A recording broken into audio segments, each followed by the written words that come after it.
Are you tired of peeling space potato? Earth need you. Join the Space Marine, son. We will make a real fighter out of you in one Saturnian year. Aliens landed on this island and infected cell matrix robots. Your mission to find and take aliens alive.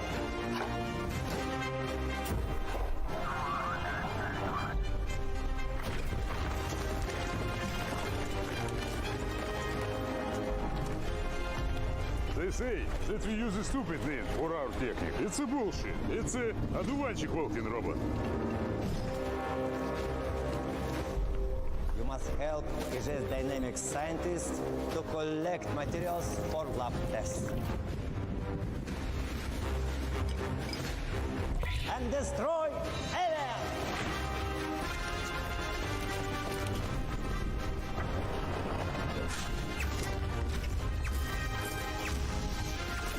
How's your duty going on, sir? Keep it up! Join us in future war. In PUBG Mobile.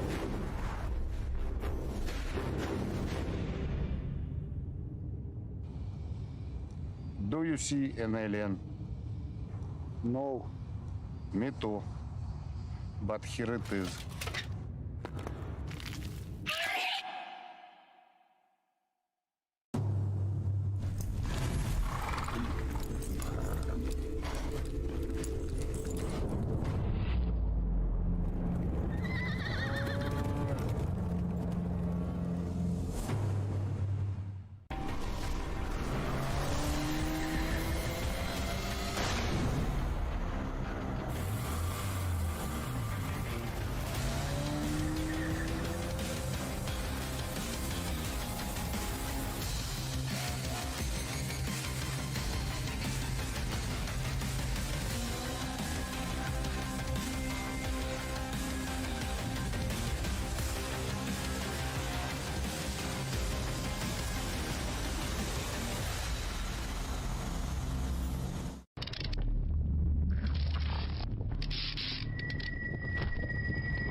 Hello and welcome back. It is time to hop straight on into the PUBG Mobile North America Campus Series. Today is going to be day 2 of the finals, the grand day to see who's going to be the team sitting at the top of the log, walking away with that beautiful pole position, the victory in their hand. But of course, my name is DK. With me is Span Cargo. We're going to be taking you through the action here today. Span, how are you doing today? I'm good. I'm excited to go on ahead and see who's gonna pull it out in the end. You know, who's gonna go on ahead and win the first NA Campus series of them all. So yeah, I'm just looking forward to things. How about you, DK? Yeah, I'm also pretty excited to see who's going to be the team to step up. I mean, we've seen quite a bit of a change up coming through all the way from the qualifiers into the semis and into yesterday's gameplay. It was pretty exciting to see what the teams were bringing in. We had quite a big clash of the Titans, if you could actually put it that way. I mean, so many teams stepping up and surprising us with their performances and the amount of kills also that they were able to bring in. Yeah, we ended up seeing a really interesting gameplay last night. I mean, there was just so much aggression. And the same thing that we kind of expected to happen did as well, right? I mean, right when we got to Sandhawk, we're just like, okay, well, this is where they, for some reason, kind of slowed down instead of getting more aggressive like Sandhawk usually is. And that's exactly what happened. And then our bonus Erangel there, I think everybody at that point was just all like, we got to get this done. We got to get these points. So there was a lot of thought going into that last match. That one, they ended up kind of taking that one even slower, actually. Yeah, I mean, it is no surprise really to see the teams, you know, kind of changing up the way that they approach these later games as we get closer and closer to the end to see who's going to be the team sitting at the top with the most points on the board. But we've been seeing quite a bit of aggression, as you pointed out already. The teams, you know, stepping up. For instance, I was quite impressed with the performance coming in from HQA Club in yesterday's games, as they finished so strong in 3 out of the 4 games. I mean, we saw that 14-kill chicken dinner come in from them, as well as another 9-kill play, as well as the 10 kills they were able to find over on towards Thanok. And I mean, we got several other teams that also stepped up with really strong numbers.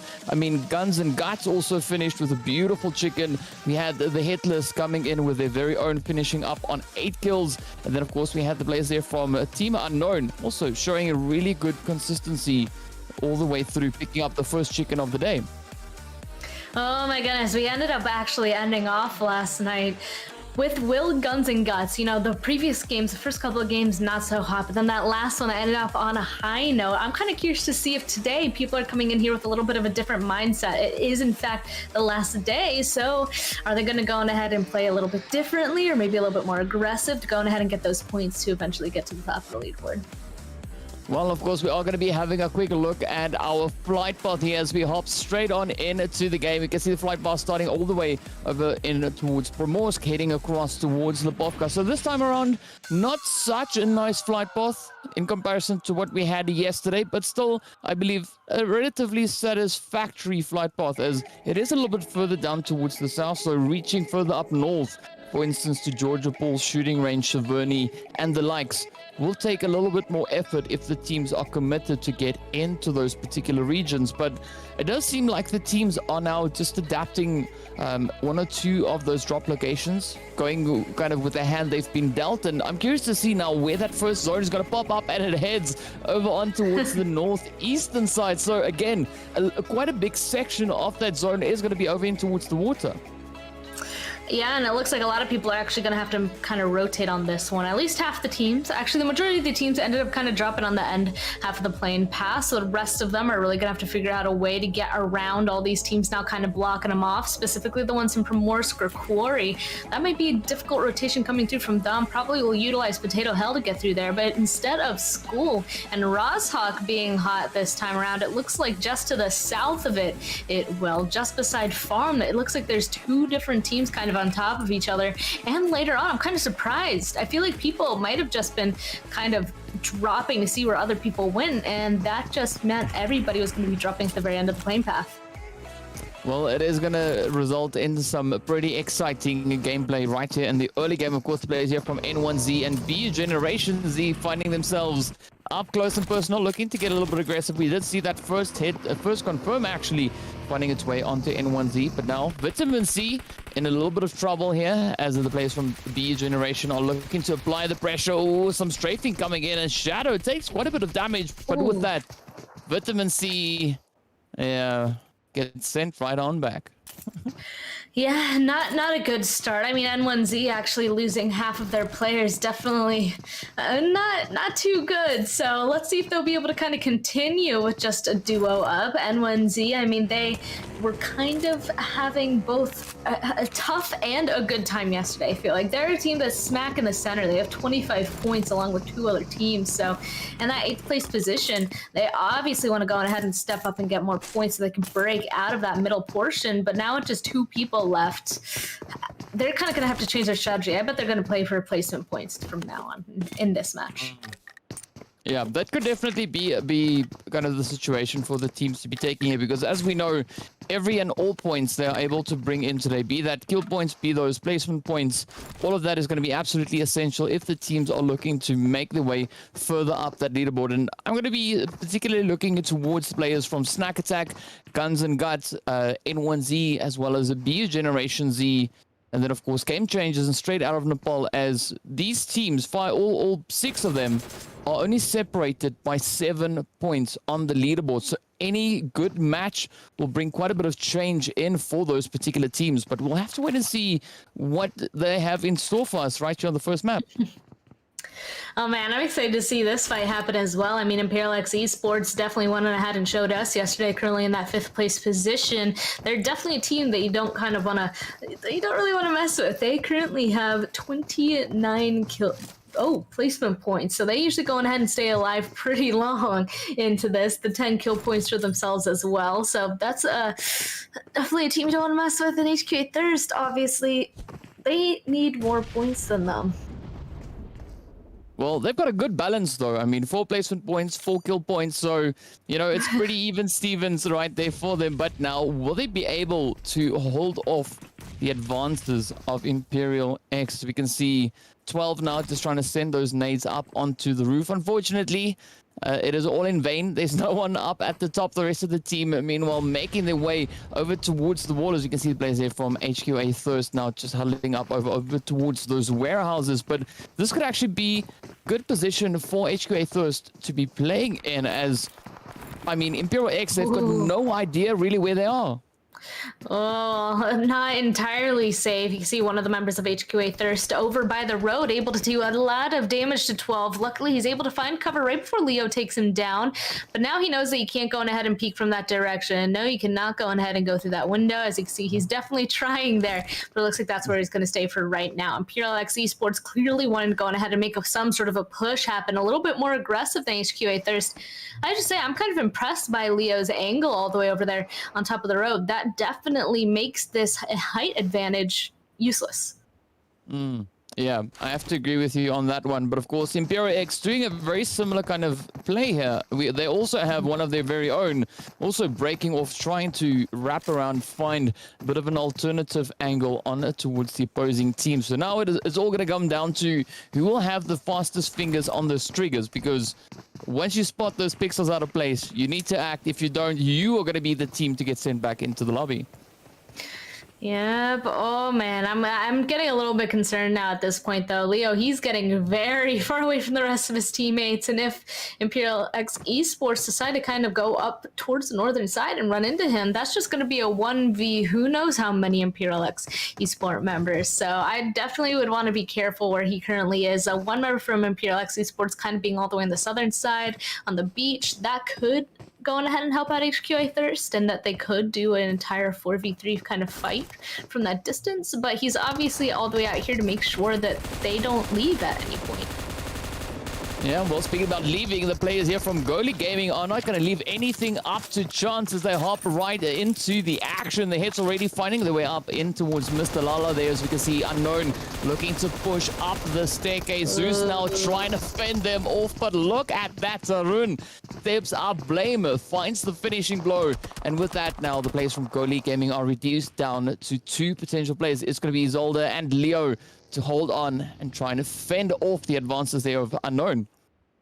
Oh man, he definitely had enough bullets in that M249, but unfortunately none of them quite hit. So yeah, there's just 2 left. It looks like they have 2 different compounds up there on the northern side though, so nothing else might happen just for a bit. I'm 100% sure that opposite team is going to go ahead and crash onto the duo, because at that point, once you get the advantage, that is a good thing to go ahead and capitalize off of. And I heard that noise, Leo. We saw that nade land directly on top of King. A nice flush coming through from him as well. It looks like HQ8 they're slowly getting the advantage. Oh my goodness! Right when I said it, of course they get a read on knockback.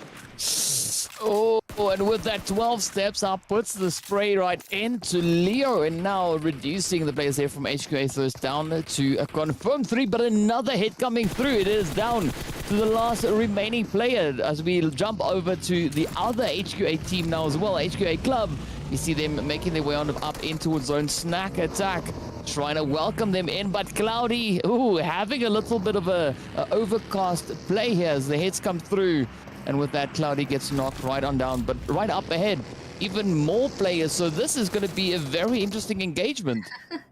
Yeah, first goalie gaming goes down. Imperial X Esports, though, continue their fight with HQA Thirst. Looks like Imperial only lost two at this point. No way, but it's okay. At least they went on ahead, got the 4 kills on HQA Thirst. But as a duo, that unfortunately fails my success rate. Usually, if you want to go on ahead and play a really early fight, you have to go on ahead and get 4 kills with at least 3 people up. With 2, they have to play the rest of this game completely differently. And it also looks like after HQA Thirst goes down, we're going to kind of visit HQA Club as well and see what they're up to.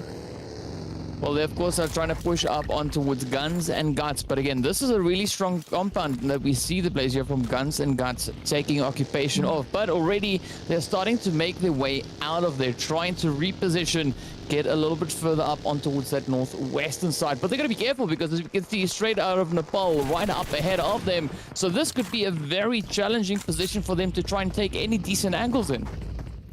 Yeah, it looks like at this point they're very spread out, trying to find a good place to play out of in this zone. It's probably why. It looks like they thought that other compound might have been a little bit too far to the south. Who knows? This is a good compound to go on ahead and take.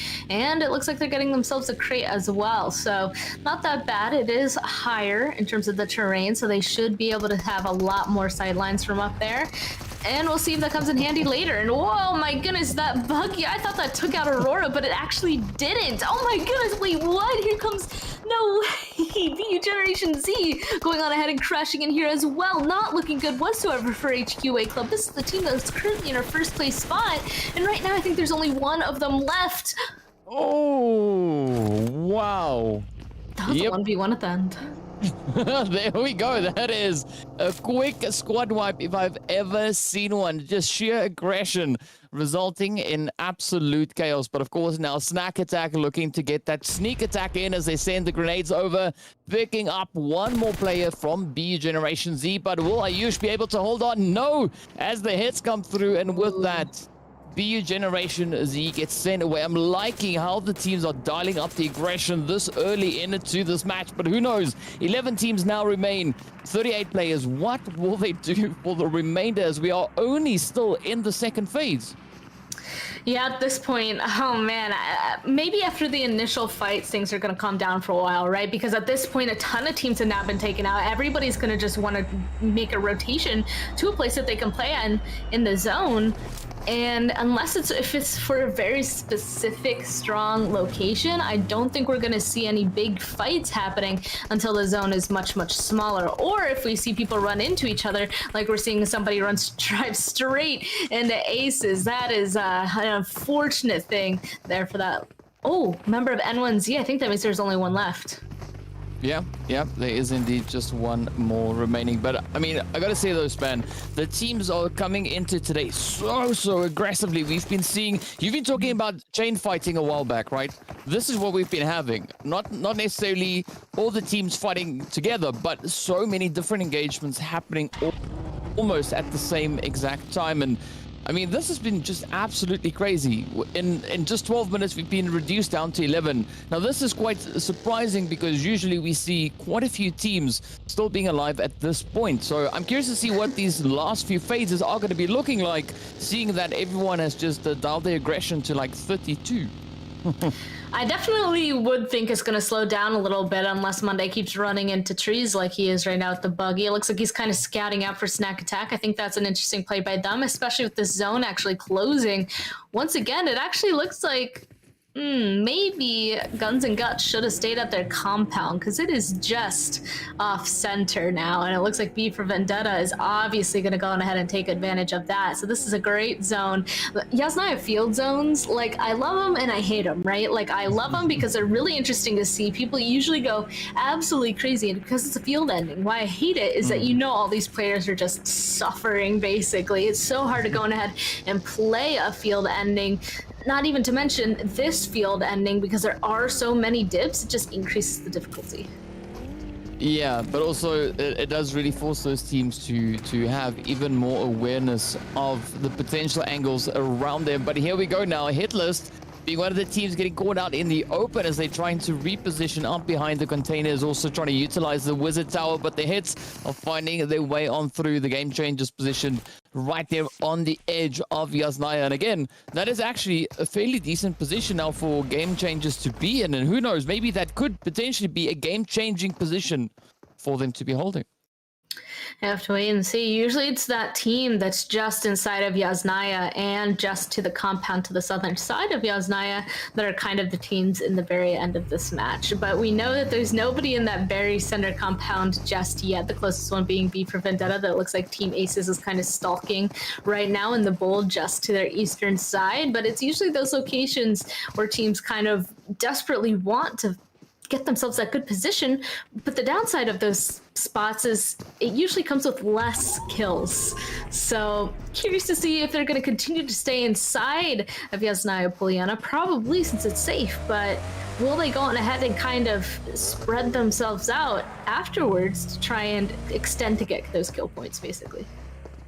Well, that would be a very interesting question to have the answer to. But of course, well, we'll have to wait a few more moments while the blue zone is starting to make its way on in. Again, the teams having a very spread position through the entirety of the zone. So I'm curious to see where this next shift is going to be forcing them to move to and who will find themselves in an advantageous position. I think potentially either the hit list or V for Vendetta, one of those two teams could find themselves in a pretty sweet spot in this next phase. That's my prediction. We'll see how accurate that is. I don't have any track record of this just yet, so maybe it starts today.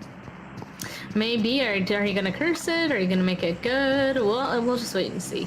Meanwhile, it looks like Game Changers. Actually, looks like Coldy is going to send it out from Yasnaya and grab that compound smack in the center of this zone. So no matter where this next one pops, it looks like Game Changers will definitely have a foothold in it. Because even if it goes hard south, Coldy's going to be inside. And actually looks like it's kind of going to go in the center there. It's going to pull down to the southeastern side. Coldy does, in fact, have that compound for this team.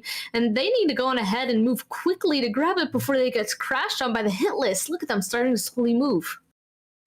Well, yeah, that is a good bit of initiative coming in there from Goldie, but well, we hope to see the rest of the team quickly move into that position, as we can see Goldie now having to try and just fend off the hit list as they come rotating up. The rest of the team, fortunately for Game Changers, are making their way in, but will they be arriving in the nick of time? The hit list now just finding themselves out in the open field, trying to quickly reposition. It does seem like they were aiming actually to pull up towards that compound. It did look like it, but then the shots from Coldy kind of scared them off, and now they're trying to play in the very, very slight bowl here, using their vehicles against all these rocks and hay bales to provide them the cover that they will so desperately need from playing this location. But we'll just have to see if it works. They can go on ahead and be safe there if they lay prone beside their vehicles, beside that rock and hay bale, but that might mean that they're not going to get as many kills as they want. And whoa, Guns and Gus kind of running each other over as they're now trying to figure out their way to fight on in, because right in front of them, straight out of Nepal in this next dip here, Guns and Guts, I guess they're going to be going in guns blazing unless they go for some sort of big rotation. Yeah, definitely will have to come in guns blazing, but first up they are going to start off with the grenades blazing, as we can see that barrage now getting sent on through. They're trying to find that opening as Fate and his teammates are looking for the angles, but of course now they get spotted as they make their way up the hill, trying to just clear that ledge But of course, now Fate and the rest of the team having to reposition ever so slightly as they do figure out it's not the best position to try and take on straight out of Nepal. They've also got their very own ball rather to utilize, but they also now have a beautiful 2-2 split. So I think Haku and Fluffy can actually cause quite a bit of chaos in that kind of setup. Oh man, this is such a difficult place for the hit list to play. This is a difficult spot for, of course, Guns and Guts to play. It's just a field ending. There's really nothing else to say about this. Everybody's just going to be fighting for the very few locations that they can actually realistically play out of. Even if Guns and Guts and Straight Outta Nepal get in a fight, you can see V for Vendetta kind of hovering in the distance. They could come out of that compound, play on top of that hill, and actually capitalize off this fight by third-partying it, which I hope they do once this gets started. And 11 teams. We said they was going to go on ahead and slow down. Only one less person since the last time we brought that up. And I still don't think we're going to see full action. This next zone shift definitely will bring that, though. Yeah, then the teams will have their hand kind of dealt for them. But of course, now Straight Out of Nepal are going to try and hold on to the ball. Guns and Guts still trying to inch their way into a decent, secure position to play from. But I mean, for the time being, they are within the zone, so they don't have all too much to worry about just yet. I think once this next phase pops, then they'll know exactly where they'll need to go. It does also seem like Straight Out of Nepal are getting ready to set themselves up for that potential rotation or disengagement. But here we go now. Guns and Guts, well, just sucking it up as they come rotating forward. The zone, of course, now shifting away once again, heading over on towards that southeastern side once more. And this is going to be a big relocation for a lot of these teams here, Span. Oh, definitely. Only one team currently inside of it, and of course that is that team that got that center bowl from the beginning. It is Aces, of course. So many places are not playable inside this zone. I mean, people are going to be definitely playing for Aces Bull right there. Otherwise, people are going to be sending it into two other locations that I know that are actually playable along this road. This is a bloodbath. This is going to be a kill zone, and it's starting off here. The hit list is running straight into Straight Outta Nepal, starting off with a vehicle explosion. Looks like you will be able to go on ahead and get a knock on a Fluffy, but oh my goodness, the third party and getting involved. Aces goes on ahead and gets a knock into one of the members of the hit list. Have to be careful at this point. Only two left and barely any cover in this spot. Oh, but the teams, of course, are just trying to get themselves up onto the edge of that zone, hunkering down and trying to set up a bit of a gatekeep as they know everyone else could potentially be rotating up as well. V for Vendetta now trying to defend over on towards this western side, pulling up right alongside the Aces. But as you said, this is going to be a bloodbath. The teams all now starting to converge on towards this western side. There's no real cover to make much use of, so the teams are going to be utilizing a lot of those utilities. We're going to be seeing a lot of these smokes and grenades are getting sent back and forth, and that is exactly what's happening over on towards V for Vendetta as Team Aces are now looking to capitalize on the element of surprise they had in their favor for a little while.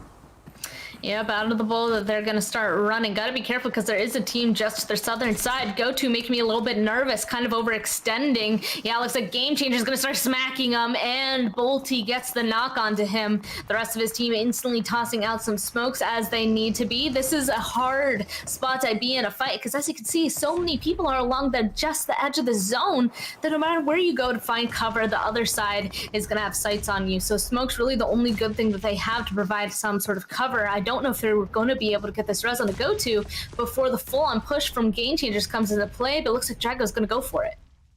Oh, it's a little risky play indeed, but of course the Game Changers, I like the approach that they're coming with here, waiting for the teams up ahead to kind of thin each other out before starting their own rotation back up in towards the zone. But of course we're going to be seeing a lot of those grenades now finding their way on through, as that is going to be one of those great methods to try and clear a decent path back up in it towards the zone. But 9 teams now remain, 27 players still alive. With that, the players there from N1Z also getting sent away, so we are down to our final 8 teams. Now this is where we're going to be seeing the skills also starting to rake on through. Just look at the sheer carnage up ahead. The players from Unknown Esports tried to apply a little bit of pressure on towards the hit list, but hit list just utilizing the hard cover. But the zone now shifting up once again. Span, this is going to get even more difficult. Well, luckily for Unknown, you know, they could have stayed on the other side of the road and continued to play that as their spot, but it looks like they're actually extending to the other side of this road, onto the west. They want to get involved in these fights, or at least going ahead and pick up this loot, as we can see here, as more and more teams get eliminated. Aces, unfortunately, unable to survive between two different teams. Yeah, they want to go on ahead and get the kills. They're bloodthirsty. 9 eliminations for Unknown Esports so far. It's just sheer domination. They're doing a 2-2 split right now. They're not scared whatsoever to be going for something. The other two, they just get a spot inside zone for free. Nobody's been occupying this just yet. Well, I got some higher hopes for them. They, of course, were the team to take the first chicken just yesterday, so maybe we could see a bit of a repeat of that coming through once again. But this time around, Blaze here from Guns and Guts. They've also tasted victory over on towards Irangula. Up comes the rush now for V for Vendetta, right down on towards Snack Attack as they get sent away. 5 teams remain. It is going to be the players there from Unknown Esports, Game Changers, Guns and Guts, Hometown, and V4 Vendetta left to fight it out. But V4 Vendetta now coming under serious pressure. As you can see, that vehicle explosion doing so much damage to them. Uh-oh, and here comes Game Changers as well. Coldly now on the other side. It doesn't matter though. Guns and Guts will in fact spot out the last member of V for Vendetta. Will be able to go on ahead and get that flush, and now they're just full on in another fight, this time with an entire fresh 3-man of the Game Changers. So one goes down, it's just on to share left. Looks like they will be able to get a trade so far, but Coldly able to do a ton of damage, gets the knock once again back. Guns and Guts, it's not looking too good. 2 left up. Let's see what they're going to be able to do here as Game Changers kind of scrambling behind these vehicles. No way, it's down to a 1v1 now. Oh, Guns and Guts right there on the edge, barely surviving, but are they going to be able to get it as the place will now step up to clean them out? And with that, we are down to 3. 2 teams getting eliminated right then and there. But of course, now this is a beautiful streak coming in for Unknown Esports. Already 10 kills on board. Game Changers also having an absolutely fantastic match so far. 8 kills, but the numbers are starting to dwindle. As we can see, Raiden rather now being the last remaining hopeful. But this is the opportunity that the players there from Hometown have actually been looking for, as they are still alive. Full squad in play up against the full team of Unknown Esports. Who's going to be the team to grab that winner with a chicken dinner? We don't know yet, but we're going to be finding out very, very soon. Hometown does have the top of the hill. That could be a good advantage of them. The only thing I'd be worried about is if Unknown Esports is able to go on ahead and spot one out and get a knock, because you see Bullshark playing this nice and correctly, kind of crawling around the very top of this hill, trying to get some sort of sight line onto Unknown Esports to get the first knock. Ooh, some nice nades coming through. We'll take Blame down to half HP. You said it already. Hometown needs these points, currently in that 15th place position with 2 total points. The second place for them is already exciting, and they have 2 eliminations so far. Just imagine how many more points they could get if they get this last team out of here. This is why I think that they're kind of pushing, but we got to see if they're able to hold on to some sort of consistency. It looks like one shot. No way, just one spray takes down 2 different people. This is huge for Hometown. Unknown Esports, they're usually consistent with their team fights, but it looks like this time they're faltering. Hometown just full out pushing, and they actually win our very first matchup today. What a comeback, what a way to kick it off for Hometown, stepping up, claiming the victory. 6 kills and 1115 damage dealt. Absolutely beautiful. This will do wonders, not only for team morale, but also for their performance on the overall leaderboard. As you pointed out, they started the day off over in 15th place. This could be exactly what they need to catapult themselves back up that leaderboard.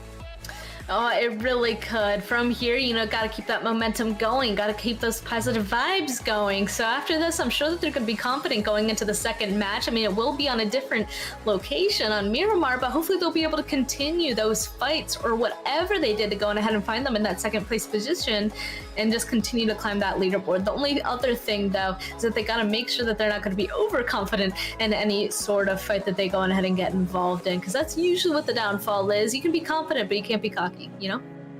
Yeah, but of course, you know, we've seen quite a few teams actually stepping up and just, you know, just making the most out of this last match. I mean, Unknown, yesterday we saw them taking the first chicken, finishing with 6 kills. The second time they returned over on towards Wrangle, it was 6 kills again. Today, already they're pushing it up towards 11, so already a great improvement on their performance just yesterday. And I mean, if Hometown and the players from Unknown will give us any indication of what to expect here today, I think we might be in for quite a bit of a surprise. I don't doubt it. Unknown Esports as well in that second place spot. I'm kind of curious to see if now, after the first match, they've overtaken that first place position from HQA Club. I mean, yesterday it kind of was a battle between the two of them back and forth, and it seems like today might continue that. Well, we'll have to wait and see what exactly that will bring. But of course, we are going to be moving closer towards our results to see what the teams are currently standing on after this first initial match and how much change it has brought up in it towards the leaderboard. Of course, now we are going to be showing just the scores for today. But, well, without much further ado, let's head on over in towards the leaderboard to see where the teams are, how many points they were able to secure. And then, of course, eventually, we'll try and figure out where these teams are overall. Yeah, what we expected. Hometown, actually, they got the first place spot, but they are in second in terms of overall points just for today with the 21 points. That means Unknown Esports got second place, but a load of kills. They have 23 now, taking that first place for right now. So if they went on ahead, got second yesterday, and they're in first today, that's going to be kind of hard to beat, but we'll still have to go ahead and keep an eye on, you know, of course, HQA Club. So far, not doing too great in this first match in that 12th place position, only with 2 points, but knowing them, they might be able to go on ahead and bounce back. Well, they definitely might be able to, but of course we saw HQA Club and Unknown Esports, both teams being pretty neck and neck. But of course the same can be said for the hit list and Team Aces, as we see both teams coming in with 3 points apiece. So it will now, for the time being, mean that the players there from the hit list will retain their position just ahead of them. But also, I mean, we do see an absolutely beautiful improvement coming in there from game changers as well. Those 18 points will do wonders for them on those overall standings. But of course, speaking of all this, we need to have a look and see who our MVP team after this first initial match is going to be. Yesterday, we saw that runaway performance coming in from HQA Club. They ended off the day with 39 kills on board. That is more than double of any of the other teams behind them. And so far today, I mean, the players here from Unknown, they've started off pretty strong, coming in with those 11 kills. So we'll have to wait and see. But of course, it does seem like we won't have any of those MVP stats coming in just yet. So we are going to be warming ourselves up to get into our break. Now, Span, any predictions you have before we head into the break? I mean, the thing is that HQA Club, you know, they were so consistent yesterday. To this first game, not so good. But they got, speaking of MVP, every single time yesterday. So HQA Club, I feel like they're probably going to go ahead and come back. That's my guess for now. Well, we'll have to wait and see whether or not they'll be bringing that comeback story. But of course, on that, we are going to be hopping into a quick break. So be sure to stay tuned and we'll see you right back in a short few minutes.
In the sky, gazing far into the night, I raise my hand to the fire, but it's no use, 'cause you can't stop it from shining through.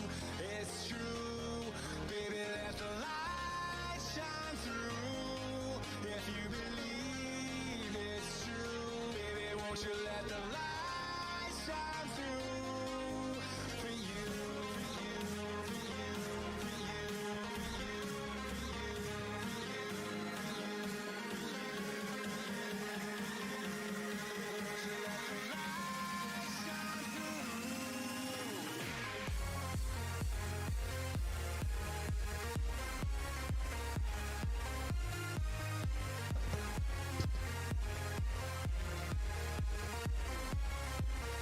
Hello and welcome back. We are hopping straight back into some more PUBG Mobile action right here on the PUBG Mobile North America Campus Series. Now, first match done and dusted. Pretty good show of aggression there by a lot of the teams. And I mean, it was so action-packed right from the get-go. As you said, it is going to be slowing down a little bit as it then did. But, I mean, a beautiful finish there. We did see the players from Unknown coming in with that nice, strong finish over in second place with 11 kills. And, of course, that awarded them those 23 points. 2 points just up ahead of Hometown, who were able to bring in a grand total of 21. But 21 points in total is going to do quite a bit of wonders for the position of Hometown. Oh my goodness, definitely. Going from 2 points to increasing it by that amount, they're definitely going to be shooting up that leaderboard. And the thing is, Unknown Esports so consistent, once again, going ahead and doing this well. Like, they're definitely a team that's going to continue to be consistent for the rest of tonight.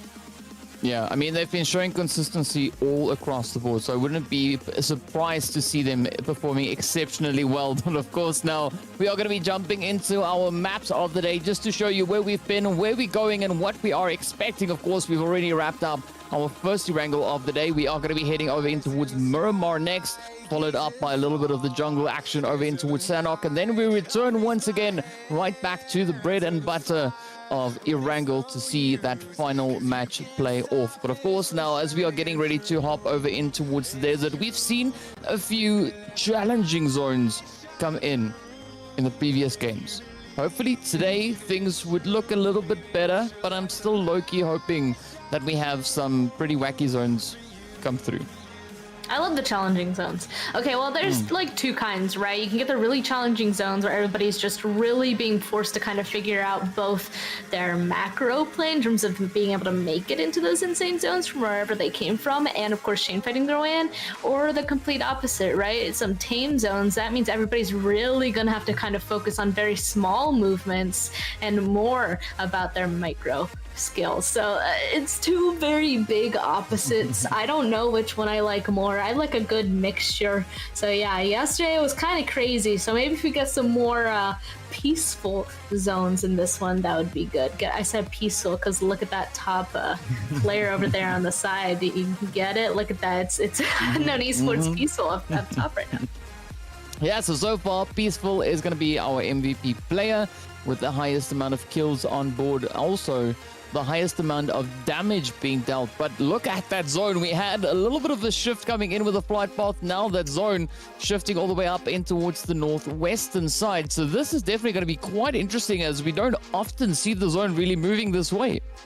Oh man, I wonder if this could be an El Pozo ending, or maybe even in the Crater Field ending. Those are always really exciting to go on ahead and watch. So we'll just have to wait and see. You're right. It looks like the closest team towards that center though right now is Straight Outta Nepal and N1Z. No team going for El Pozo. It does seem like people kind of playing today's games a little bit more carefully. I kind of was expecting 2 screams on that as well. Would teams go ahead and just be super aggressive because they know that they need to claw their way up the leaderboard, or are people going to try and play this a little bit more tactically and try to get towards that end game where they can get both placement points and the kill points? Well, it could swing either which way, but it does seem the teams are trying to be a little bit more hesitant when it comes to those city possessions. Of course, we do see the players there from HQA Club being the only team over in towards San Martin. The rest of the teams in the vicinity just opting to those more field possessions. But we do see the players there from B Generation Z as well as HQA first. Now moving up in towards Al Azhar as we jump straight up into the action. Sunny is going to be taking us on this lovely ride. As we can see Mario in the same compound, just on the opposite end. Shadow also just off in the distance. They're sharing the space with Leo, but I'm curious to see what these teams will bring in. So far, HK Thirst, they've been having a little bit of a tough start, but a beautiful one this time around. And isn't this the exact same team that they went up against? Yes. Yes, it is. It looks like View Generation Z, HQA Thirst really like dropping near each other. And it will be HQA Thirst that goes out on top, at least for the Flourish of Blood right now. I'm kind of interested that they're so split as well. They're kind of turning this into a ton of 1v1s in this situation. At any point, if either of these teams can kind of condense and just start just absolutely just running across everybody, it's definitely going to go in their favor. And it looks like HQA Thirst might do that first as Leo spots out Mario. There has to be a distinction, right? Because there's 2 Leos. This one's Leo. The other one's Leo. Okay.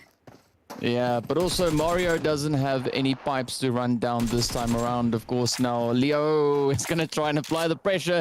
Meanwhile, Sunny, good start advancing a little bit closer towards them, but B Generation Z still retaining that split position. But HQA Thirst now slowly starting to condense, as we can see Leo heading up towards Sunny here, trying to bring in a little bit of an assistance here. Mario still posing a little bit of a threat, but nothing too major just yet. Of course, Mario doesn't have any loot to speak of really, but of course, a bit of drive-by action.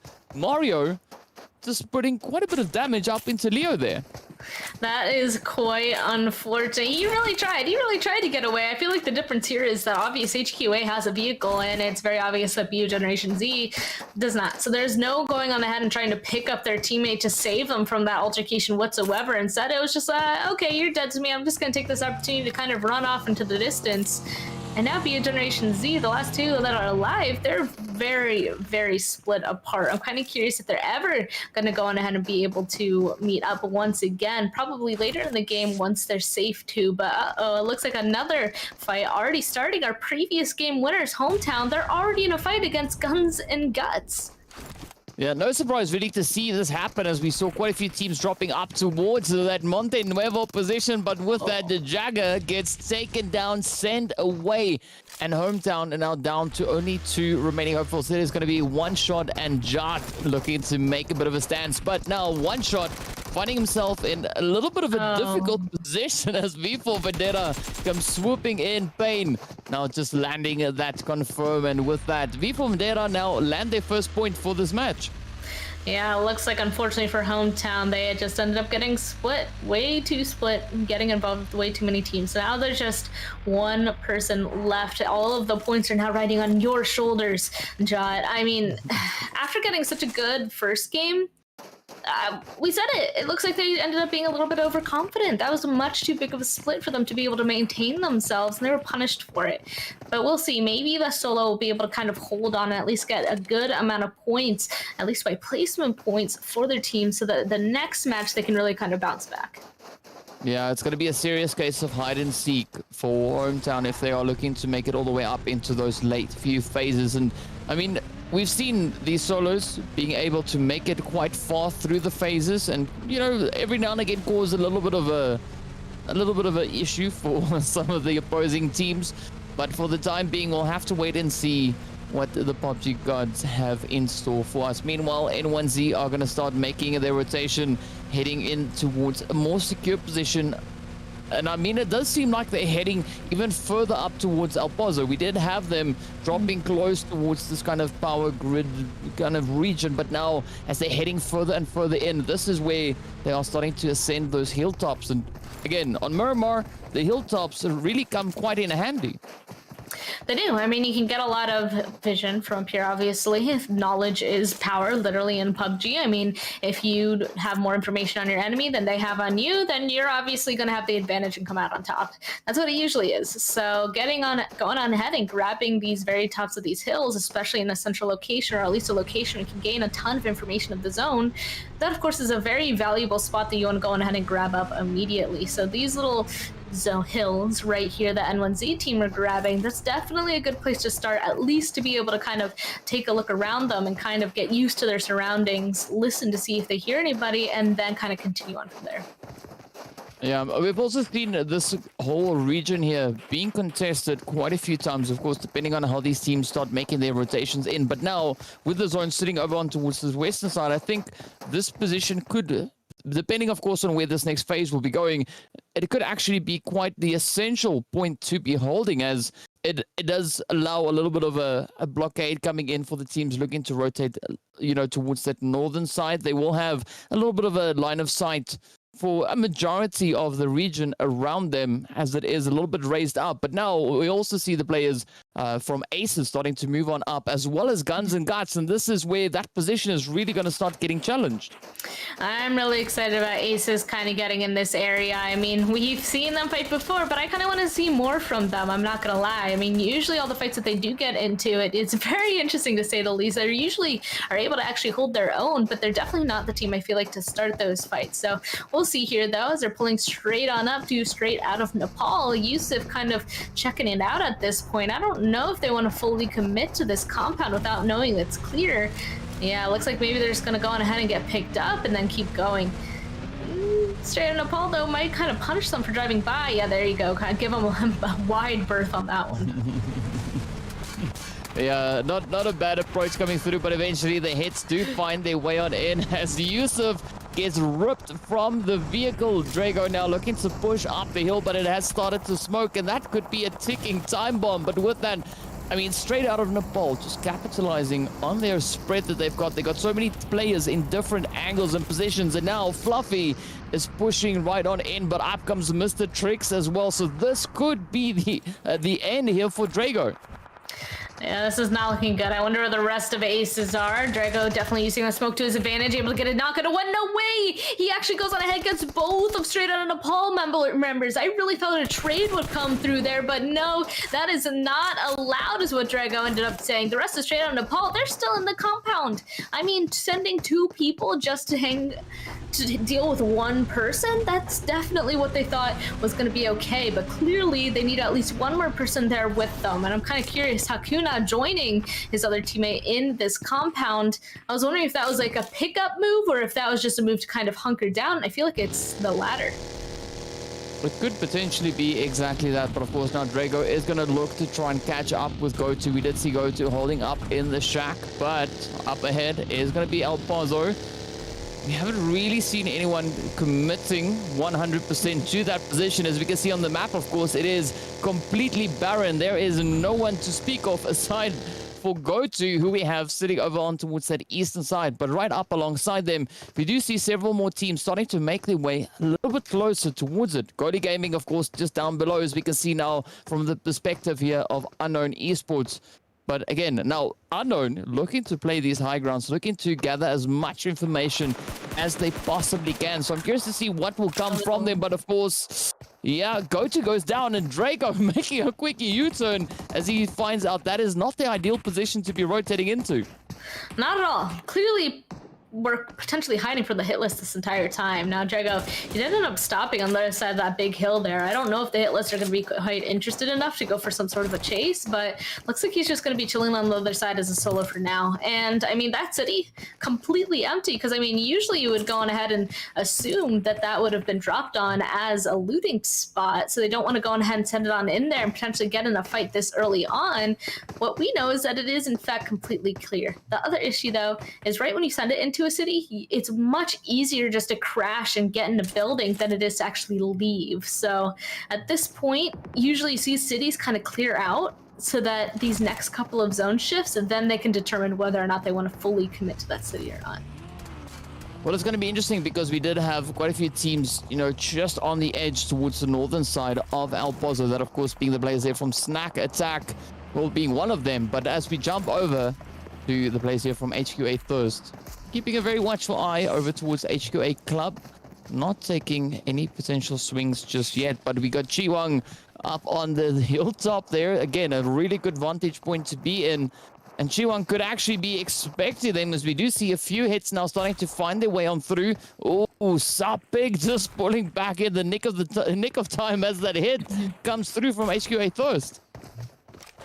Yeah, just a couple of long-range battles at this point. Again, that's always what happens on Miramar, and you usually want to go ahead and get involved in those because what better than to kind of piss off your enemy this early on, especially because if you go on ahead and do damage, that'll make them waste meds, util, potentially get a knock, make them waste knocks, and etc. Especially if they can go on ahead and ruin vehicles as well that are oh so important in these first couple of zones. So that's why they're kind of just engaging in that, just to get information as well for themselves. Ooh. Ouch. Yeah, well, definitely players in PUBG can't fly. We've just confirmed that, as we did see quite a nice blow to the health bar for Chiwang coming through there. But the rest of the HQA Club now just hunkering down, not looking to do anything foolish just yet, just trying to secure the region. But they do have the players there from First now still rotating around. They've now positioned themselves over towards the southern edge, and this could be a very interesting position now for them to play, as we can see Leo and his teammate just holding the angle here. Eva is keeping a very watchful eye. Meanwhile, Aurora and Subbig are going to be advancing further on towards the north. I mean, this usually is a pretty good spot to go ahead and grab, especially in the later game if you know that this area is in the zone and there's people in that compound to the north. But since there's not, kind of no point in kind of utilizing that space. I think that's why you kind of saw them hop in that vehicle and keep going.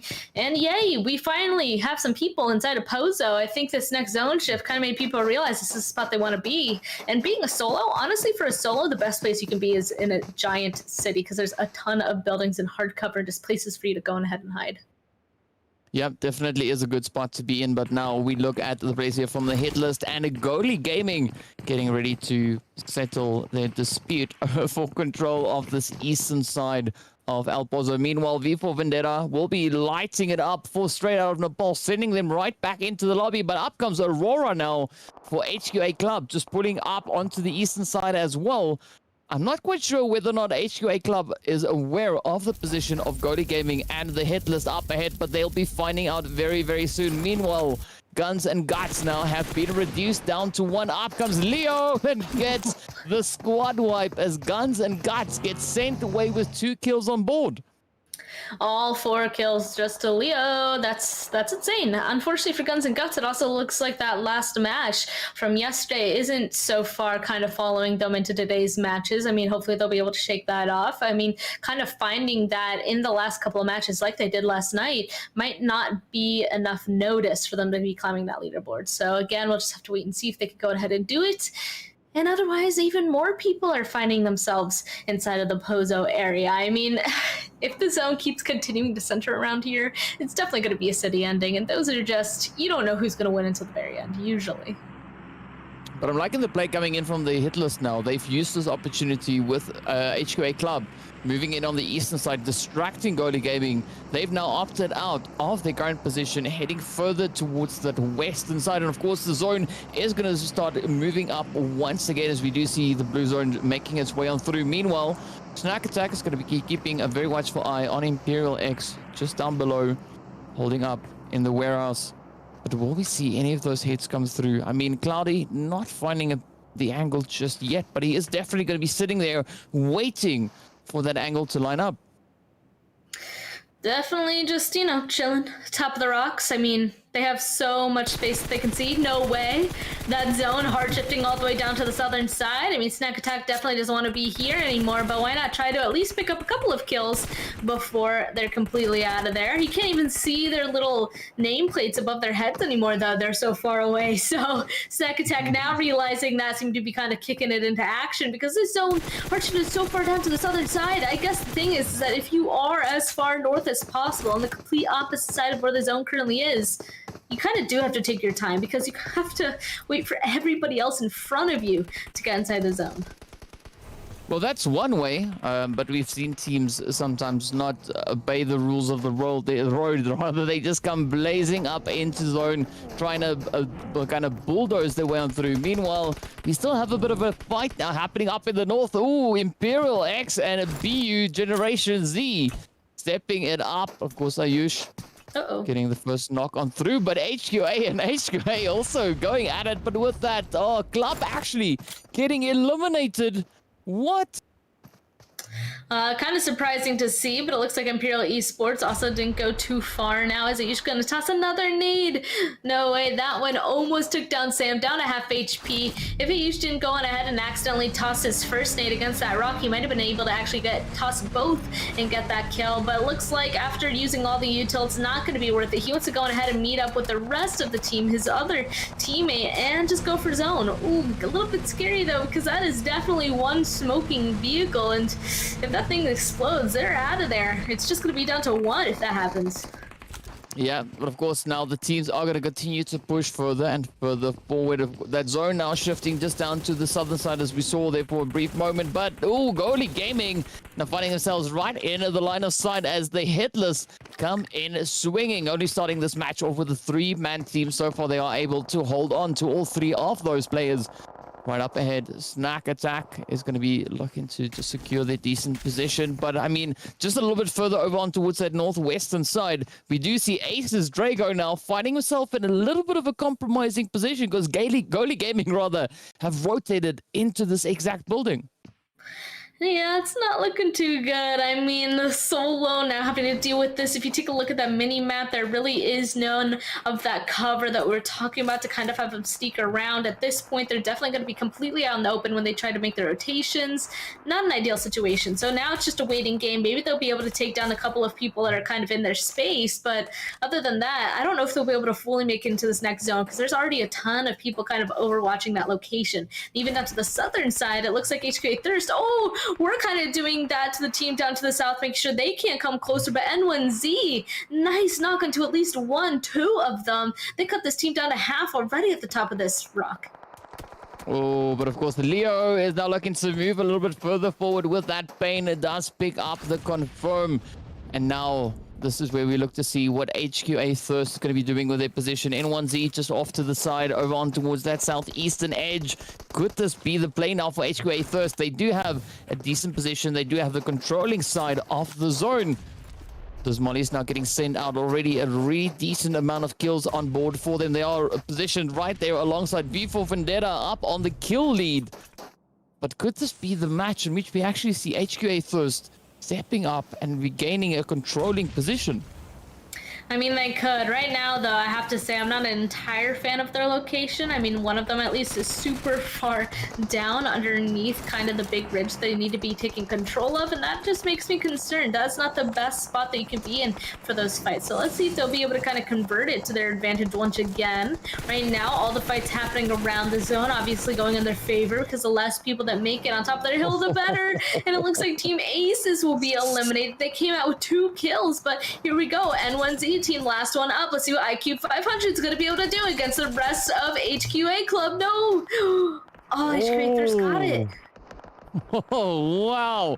HQA Thirst on fire as they move up, getting yet another squad wipe under their belt. And with that, they are sitting on a very comfortable 8 kills. But look at the hits now coming in from Unknown as Kabir is reduced down to almost no health, nearly getting knocked out, but is in a position to quickly try and now regain a little bit of that health. Blame also now having to pop one of those first aids, but here we go, jumping straight back up into HQA Thirst. They've lost one of their players, but this has not been an issue for them so far as they continue to make a bit of a stand. Vivo Vendetta, though, caught all the way down in that far southern side, trying to take aim towards the players there from Game Changers on the opposite end. I mean, Span, this can still go either which way. I mean, yeah, obviously they want to go ahead and push up the hill because that's a good place for them to have. They could fight that team over on the eastern side, but they can't right now because Game Changers, although on the complete opposite side of the zone, would just shoot them in the back. It's a difficult situation for everybody to kind of deal with. Unknown Esports, meanwhile, will actually be taken out in that 6th place position. They were a 1st place team, but it looks like not quite going to make it into the top 3 for this next one. We have 5 teams left, and honestly, HQA Thirst getting the position that they have, same with the hit list, I think they're kind of sitting pretty. We'll just have to see, though. They need to protect their area. A lot of teams now stepping up, looking to be contenders. And look at that, the Trickster finding a beautiful spray, but of course now taking a few hits in exchange. Multi will get knocked out by that vehicle explosion. But could this be the play now? Game Changers looking to get up to their fallen teammate, or maybe just fortify the current play they have alongside Snack Attack, as that blue zone has made its way on through. The zone has shifted up once again, but here we go, Cloudy, no, Goldie rather, trying to get the spray down in, but up comes HQA Thirst up alongside V4 Vendetta. One player now remains, and with that, oh, HQA find the hit, and they get yet another squad wipe. Oh man, but there's only 1 left, and of course 3 teams. For Game Changers, there's only 2 people up left too, and the last team up is the hit list. They just heard all that fighting happening over here on the eastern side. The zone decided to go over a little bit more towards that eastern side. Why wouldn't they go on ahead and investigate? Obviously the fight is over. It would no longer be a third party, but if they actually went on ahead and got involved now, they would basically ensure that HQA Thirst wouldn't be able to go on ahead and get back on their feet. But instead, not realizing that, they're just kind of waiting. They're waiting in the center of the zone. And right now, my main concern is the potential for them to get pinched. Yeah, they could indeed get pinched by both Game Changers and HQA Thirst, but it's all going to come down to the draw. The hit list sitting currently on 3 players. Just trying to hold on. A good spread, though. I mean, good awareness. As we can see, they're just scanning the vicinity, looking to see if they can spot any of that movement coming through. HQA Thirst, meanwhile, will be making their advances up in towards the zone, but up comes a quick rush now from Game Changers as they look to get in. We can see Russell just on the opposite end. Coldy has already been taken down, and with that, they get sent away. It is going to be a 3v3 play as Leo now also gets knocked on down, and HQA Thirst need now to try and make that stand. Already 12 kills on board for them. Yeah, they definitely won't be able to go on ahead and get that res onto Leo, especially as that nade goes on ahead and gets tossed in there, finishing it off. Sunny kind of retaliating with their own nades. You can see this next zone did decide to go down towards the southern side. I don't know if any team is really inside of this next one. Maybe the hit list a little bit closer, but at this point, only 2 up for HQA Thirst versus the 3-man of the hit list. They're stuck behind this hill. They need to catch at least 1 knock if they're hoping to advance. Oh, it's going to be a really difficult play for them to make, but already we can see AIM trying to wrap around that northern side. Sunny throwing everything, including the pan, at the hit list. but will that be enough for them to secure the possession? Here we go. Trickster now advancing a little bit closer forward, just looking to fortify their position within this remaining zone. Of course, a few more seconds on the clock until that blue zone starts closing up. And this is where HQA Thirst will have no other option other than to push straight on forward with that. Sunny now gets second right on down. It now turns to Aim. Will Aim have Aim in his favor as he takes quite a bit of damage, and with that gets picked right on up. The Headless steps up and claims yet another chicken dinner. Yeah, 7 kills, 928 damage. That conversion's actually pretty insane. That means they're very efficient with the fights that they're able to take. Basically getting every kill per 100 amount of damage that they were able to grab. Their location over towards the side of that zone as well. I was kind of concerned how they were going to be able to survive, but honestly with the rotations and the fights that they were able to kind of pick by themselves were perfect, needless to say. Yeah, they had that zone luck working in their favor all the way through from that third to last phase, just moving up into this last bit. And of course, well, I gotta say though, I'm pretty impressed with the performance coming in with HQA Thirst in this last match. They stepped up, they claimed an insane amount of kills for them. And I mean, this is the kind of play that you want to see come from a team that is looking to push their way up the overall leaderboard. But my question then comes is it in time? Or could it maybe be a little bit too late? Of course, fortunately, they still have 2 more matches to go, so anything can happen in our 2 remaining matches. Anything can happen, but I kind of want to take a look at the leaderboard and see where we're at this point, because 2 matches are now done, DK. That means we're at the halfway point for today. We're getting so close to seeing who's going to go on ahead and be crowned the champions of the NA Campus Series. Oh, it's going to be so exciting. But of course, here we go, jumping straight up in it towards that leaderboard. We can see Game Changers taking that top position, 33 kills. Oh, 33 points on board. I'd be worried if it was 33 kills. Of course. HQA Thirst finishing up on 26 points. Unknown Esports, again, showing absolutely beautiful consistency with a grand total of 25. And of course, the Headless right there in the same spot, also sitting on 25 points.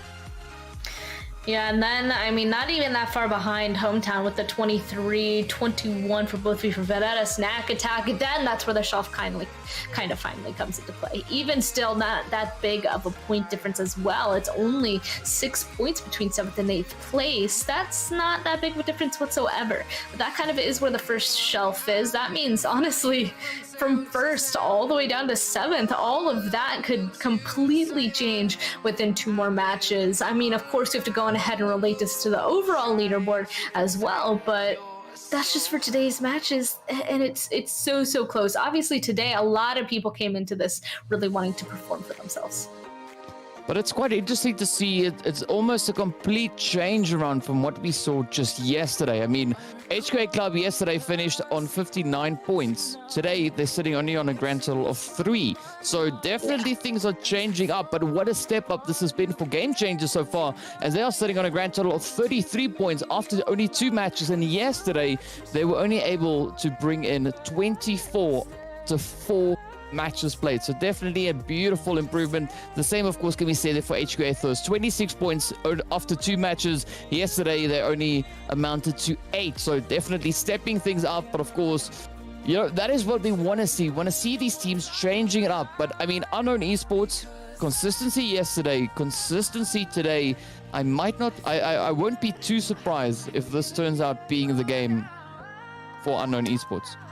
That's kind of what I was going to say, right? I mean, if you did really well on one of the days, that's not going to go on ahead and put you in that winning position, because obviously you have to do well on both of the days. Even if you don't do the best on both of the days, but you're still getting a good amount of points, just like how Unknown Esports is right now, that's what's going to go on ahead and get you in that top position. So right now, I don't disagree with you. I bet it's Unknown kind of taking that top spot, if I'm not mistaken, but I mean, we'll just have to wait and see.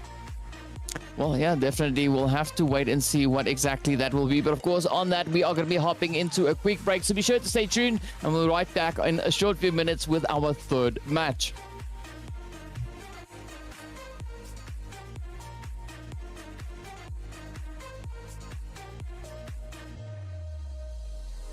Help me find the right words to say to get us back on our way.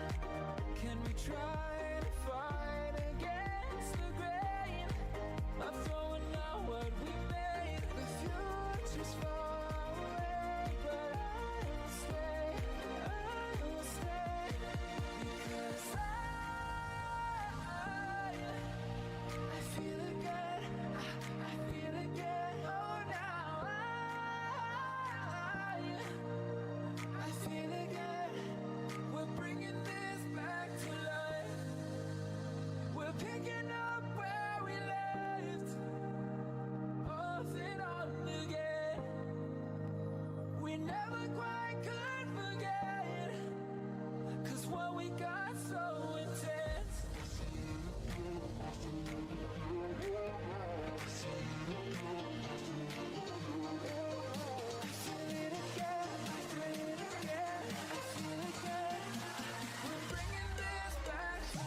Hello and welcome back. We're getting ready to move into our third match. That means we are heading straight to the jungle. Just moved away from the desert where we saw yet another beautiful play coming through. And I mean, I gotta say, Span, I'm once again really impressed with the performances coming in from the teams. But this time around, today, we have other teams stepping up, aside from, of course, the beautiful consistency coming in from Unknown Esports. Yeah, I kind of like seeing some other teams kind of step up, not doing as well yesterday. I mean, obviously they went ahead and got here for a reason. So being able to see them kind of show off that they are capable of getting a ton of points, it's nice to see. Even if it's on the second day of finals, I mean, it still could go ahead and turn into something. So that's what I'm kind of hoping for those teams. Obviously, that's what they're hoping. Maybe they could go ahead and climb that leaderboard drastically to get towards the top. And I kind of like to see it because it's definitely giving those top teams that were at the top of the leaderboard yesterday a literal run for their money. And that is always really exciting to see. Yeah, who knows? I mean, there's still quite a bit of excitement to come. But of course, we are going to be having a quick look at our maps of the day once again to see where we've been, where we're going, and what to expect next. Of course, we've already concluded Erangel and Miramar heading over in towards Sandhawk for a little bit of that close quarter combat. That means, of course, that we are going to be jumping into the match momentarily. But Span, I'm feeling a little bit worried for the teams that were performing strong yesterday and that are not performing that strong today, because if they're not careful, they could very well be overtaken. And as you said, it is literally a run for the money this time around. Yeah, I mean, for some of the teams, they definitely got themselves a little bit of padding. Like HQA Club had 59, and then Esports had 58. I mean, right below them was 44, 40, 39. I mean, honestly, those points not too far away. So they have some sort of padding, but honestly, nobody has enough to be fully confident of getting into those top spots. So they really do have to go ahead and step up at this point, because we're past the halfway point of today. There's only this game and then one more Erangel game next. So in this one, Sandhawk, perfect place and opportunity, honestly, to see some really intense fighting towards the top. Yeah, there's going to be quite a beautiful position or opportunity rather here for the teams to get up and maybe reclaim those positions that they could potentially have lost just after these first two games. But also, we've seen Mr. Bolty there from the Game Changers now step up and be our MVP with taking the lead rather with 1,119 total damage, 5 assists and 5 total kills. The zone, of course, is going to be sitting a little bit more towards the northern side of the map. Now, this time around, the teams don't have all that much really to worry about. They are pretty secure within the zone. And this is where, like you said before, this is going to kind of force them to focus now on that micro play, seeing that they don't have to off any major extreme rotations. And whoa, is this the first time we're not really seeing a hot drop? I mean, there's a lot of teams next to each other, but I don't think there's any two teams actually contesting for a single spot, and that's a new one. We haven't quite been able to see that just yet. There are a couple of stragglers kind of really close. I mean, you can see one member of Unknown Esports really close to Painan and where the hit lists are. We can see another one all the way up onto the northern side. Somebody's really too close to the team in Cal, but yeah, everybody's been separated at this point. This is a first in this tournament.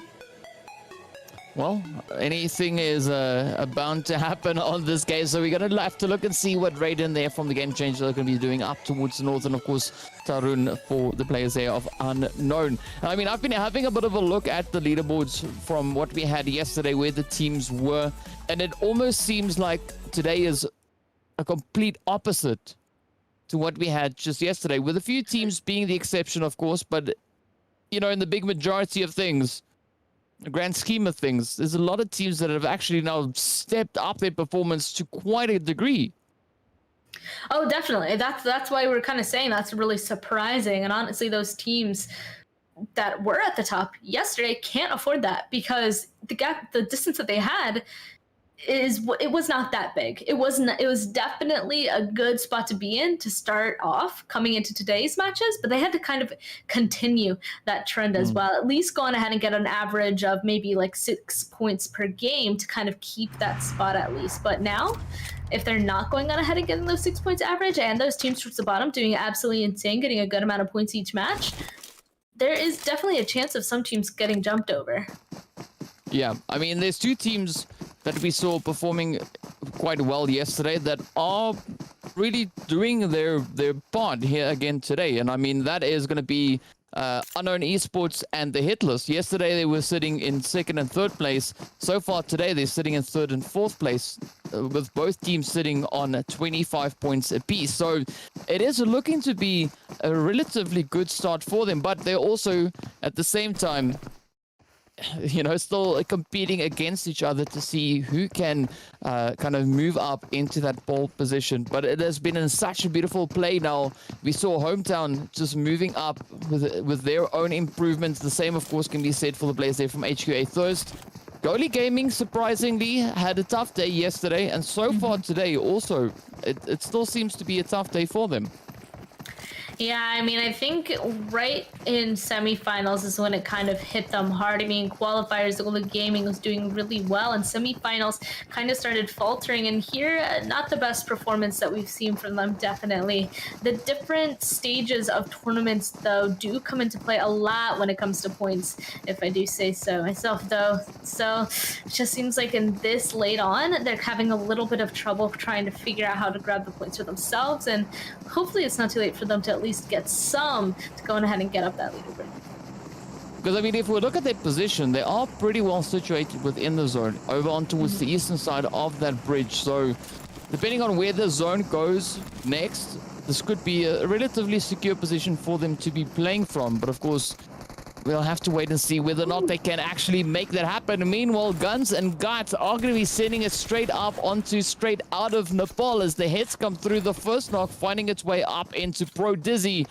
But I mean, our shop, yesterday we were looking at our shop with the AWAM in hand, looking to see whether or not we're going to be having those hits actually come through. But ooh, this time around, it does seem like they're applying quite a bit of pressure onto straight out of Nepal. Oh man, straight out of Nepal were not ready for that. They were the ones that were running up this hill, and Guns and Guts completely ambushing them on that one. Looks like they got 2 down, and there's just 2 left. Fluffy going to take a ton of damage. No way, he's actually going to go on ahead and fall. That means it's only 1 person left, and before we could even finish that sentence, Guns and Guts has eliminated straight out of Nepal. That's their first team out of here, actually. That is not a good place you want to go on ahead and go out.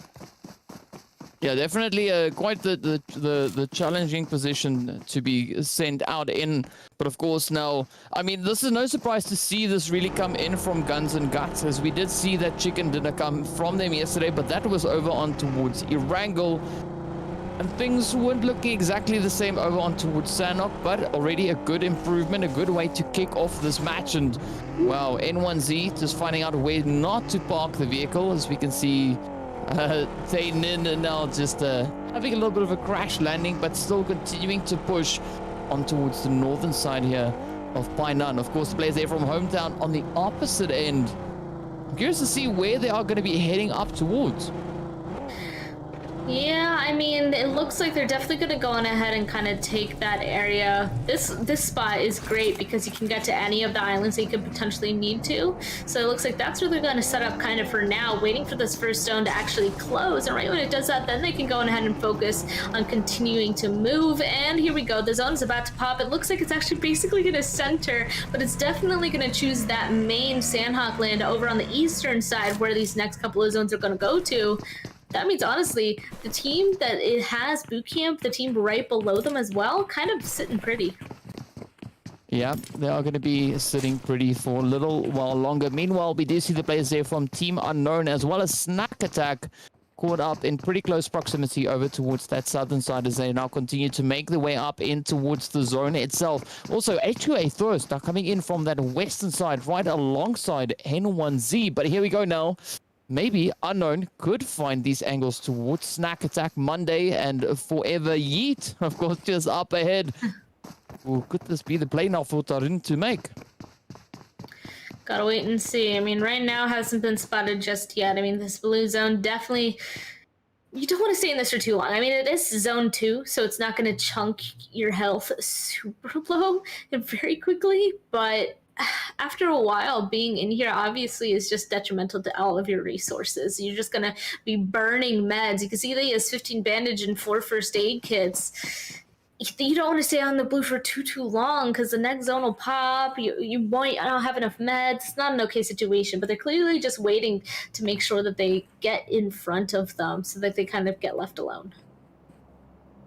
Well, we'll have to wait and see whether or not they will be left alone. I'm also anticipating those blue zone heal strats to be starting maybe around about now-ish. We did see, of course, a really crazy one happening just yesterday when we were on Sanok. So that's why I'm saying it. Whether that's going to be the case, we'll have to wait and see. But N1Z now just positioned up ahead here of Eva. But it's a little bit of a tricky position to be in here for HQA Thirst. I mean, they've got one player right up in front. The rest of the team slowly making their way on through, but they have been spotted, so they don't have that element of surprise working in their favor anymore. And you can see now the team's slightly being forced to reposition before continuing their assault on towards N1Z. Not ideal whatsoever. I mean, it looks like HQA Thirst starting to make a little bit of a move on over. The thing is NZ1, you know, they have the hard cover. They don't really have to move. They just have to wait for them to get pushed. It looks like HQA that will go on ahead and oblige. Looks like a knockout to 1. No way. They actually go on ahead and get 2. No trades even happen. HQA Thirst losing at least 2 people here. The rest of them we can see further away from that compound. I'm kind of surprised that they decided to kind of push on that fight as they did without all 4 of them up. Another gets knocked, and that was just onto Sunny. And 1Z definitely going to go on ahead and be aggressive on this situation. You can already see them actually literally driving over to pick up these kills. Let's see if Cube 500 are going to finish this off by themselves. Oh, this is a good show of aggression. This is what we want to see coming into Sanok. But of course now HQA Thirst taking this opportunity to get themselves raised back up.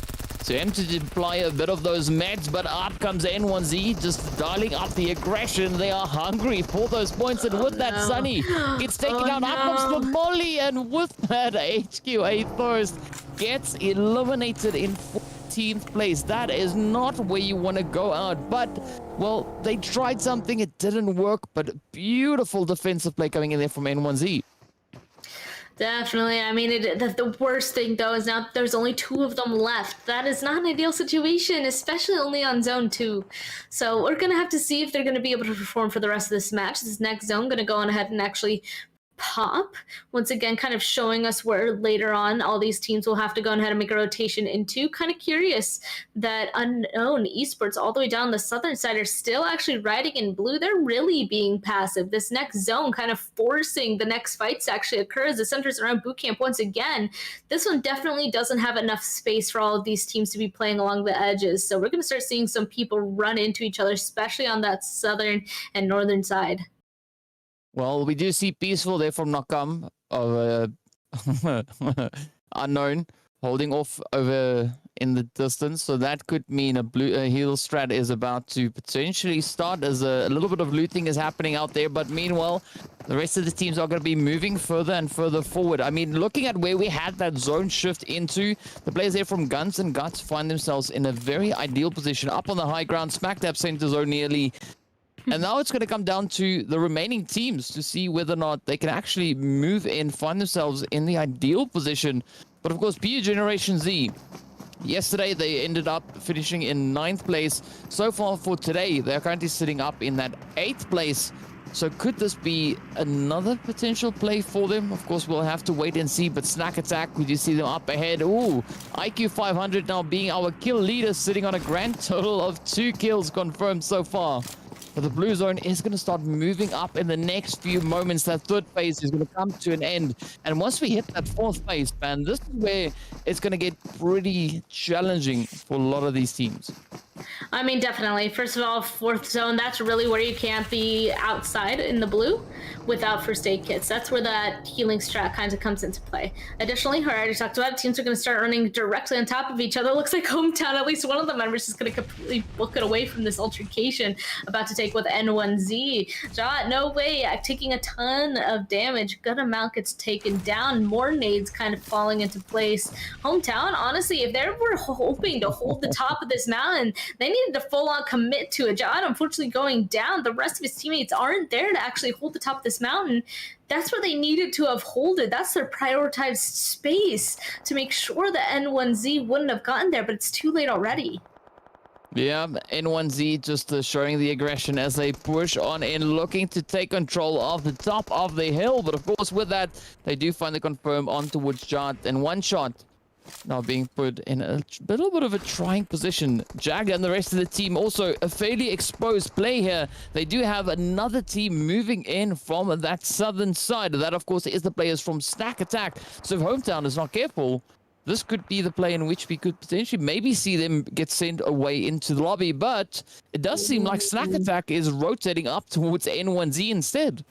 Yeah, I think Snack Attack is kind of going to help out. Instead, they're going to pinch the other team kind of in the center. This could be a disengage opportunity for Hometown, or even an opportunity to actually get involved in some sort of third-party fight. But for right now, it is still, in fact, quiet. I don't think they found him just yet. Nope, there it is. N1Z tossing a nade on over. Will go ahead and get a knock into at least one of the members of Snack Attack. It is fully started, and here comes that blue zone as well. Snack Attack just going to be fully playing on the edge there. I think I even saw even more name tags behind them. This is the fight that we were kind of worried about. So many people just coming in just on the edge of these zones. It's going to be insane. Yeah, it is going to be absolutely crazy as Snack Attack now trying to find their way up the hill. But of course, as we can see off in the distance, the players there from Unknown also making their way on in. But beautiful trade-off now coming in as IQ 500 gets picked on up. Oh, Ben number 1 also gets hit. And now it turns to Tay Nin and, of course, Vitamin C to hold up that front line defensive. As a Snack Attack, they are also just looking to push further and further forward, both also having 2 of their players knocked and down. Up comes the Molly. Zayden in a heap of trouble as the hits continue to come through, but of course the Aces also jumping into a fight. Beautiful hit from GoTo. Honestly, it looks like it's ring around the rosy time. Here we go. BU Generation Z. They can see each other making the move around. There we go. Drago will be able to help out. GoTo now making the push. Goes on ahead and starts flushing out these members from BU Generation Z. There's one more around the corner. And of course, the last couple of people they're looking for all the way in the compound down to the southern side. So I don't think they're going to be able to find that person. If they don't get the flush on a Mario as well, maybe he'll be able to crawl into safety. But Team Ace is definitely happy with that. I mean, they got 2 defeats so far. They're kind of holding on strong to the very edge of this new zone. It's time for them to kind of camp the edge of this, if I do say so myself. They just got to go on ahead and really play this correctly. That's my only concern. If you go for some sort of a fight or commit to a hold on Sandhawk, you really have to be aware of your surroundings. Yeah, as we know, teams can get punished quite a bit for any of those small mistakes. But meanwhile, we'll see Hometown also now making their way towards the zone. Up ahead, of course, is going to be the players there from Snack Attack. 3 players remain for the side here of Hometown, with Jart getting sent away. No confirms on board just yet. BU Generation Z will lose Mario as they do bleed out. Of course, they confirm coming through. You can see Unknown also just positioned off to the side, but Snack Attack now moving even further and further forward. And they could now be presenting themselves over on towards Aces, as we do see a little bit of that health bar getting dropped down. But only time will tell what these teams are going to be doing. For the time being, Hometown is going to be holding up in the blue. 29 first aids. 29. That's jeez, interesting to say the least. Bull Shark, yeah, they're definitely going for that strat. I mean, it ended up working out really, really well for some teams yesterday, so why not go on ahead and try to recreate it, you know? 39 might just be enough coming into zone 4. Honestly, I would definitely keep moving, making sure I'm looting at that point. Looks like Snack Attack now, though, also having a little bit of a difficult time getting inside zone. Ace is just punishing them, trying to make a move on this northern side. The difficult part about this specific zone is that they have a huge just open lake area in the center of it that nobody is going to go on ahead and actually utilize as a space for them to walk into. So instead, we're going to see a lot of these teams kind of just make rotations around it, and that's going to be longer and more difficult for them to kind of find some sort of cover. Yeah, it does really make it quite difficult for the teams here. But of course, now we look at the players from Aces looking to push on through. Go-To has gotten knocked down. Oh, but here we go. Snack Attack now looking to capitalize on that. Drago gets picked on up. Go-To gets sent away. And ooh, yes, indeed. Oh, Forever Yeet gets yeeted into the lobby by big old Papa Blue there. But Hometown, they still are in the game and now looking to defend the southern edge from Aces. We can see that advance now coming in from them as well. Oh man, unfortunate situation. Here we go though, Hometown, time to hold out Aces. Here we go, the big nade coming into play. It's a 3v2, it kind of looks like, if I'm not mistaken. It's their turn to hold somebody else out. Hometown, I mean, they already did so well in this first match, but obviously they have a little bit more to go ahead and go. So if they can take down Aces, that'll obviously a good position for them. In the distance as well though, looks like Snack Attack will be taken out. And 12 teams are left. There's actually a ton more people than I was expecting in this small of a circle. Well, I mean, this is Sanok. The players, as we've seen now, they like to slow things down when moving into a little bit more challenging map with regards to space. But, well, it does result in some pretty crazy action, as we will be finding out pretty soon where exactly all these teams are currently positioned. Of course, Guns and Guts, Smack Dab center zone alongside the hit list as they now too start pushing further forward. You can see those hits finding their way on in. Our shop gets picked on up. Fate now just quickly making a play for the compound. But will this be a decent one as we see that zone now shifting up once again? The hit list having good control of the northern side of zone. Oh, maybe this could be the play for them. It could be. I mean, if they're going ahead and continue to be patient for long enough and getting involved in all the fights in a little bit later in the further end zone, they could just go ahead and pop up completely strong, looted up.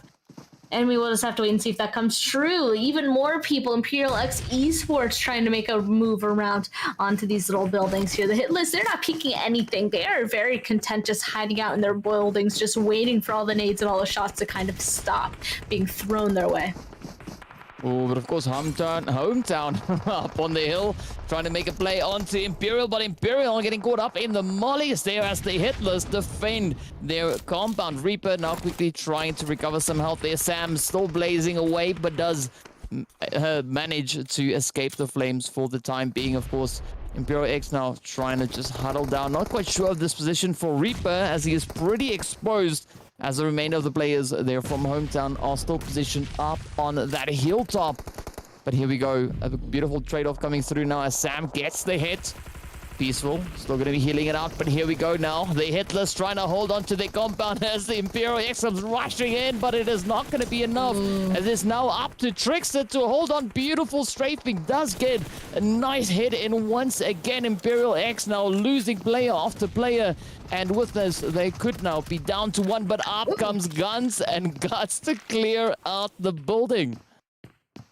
Oh man, okay, the zone once again even smaller and smaller. The only team actually inside of this zone a tiny bit is in fact the two members from Guns and Guts over here on the northern side. Looks like they're able to go ahead and get a knock onto at least one of the Imperial X Esports people.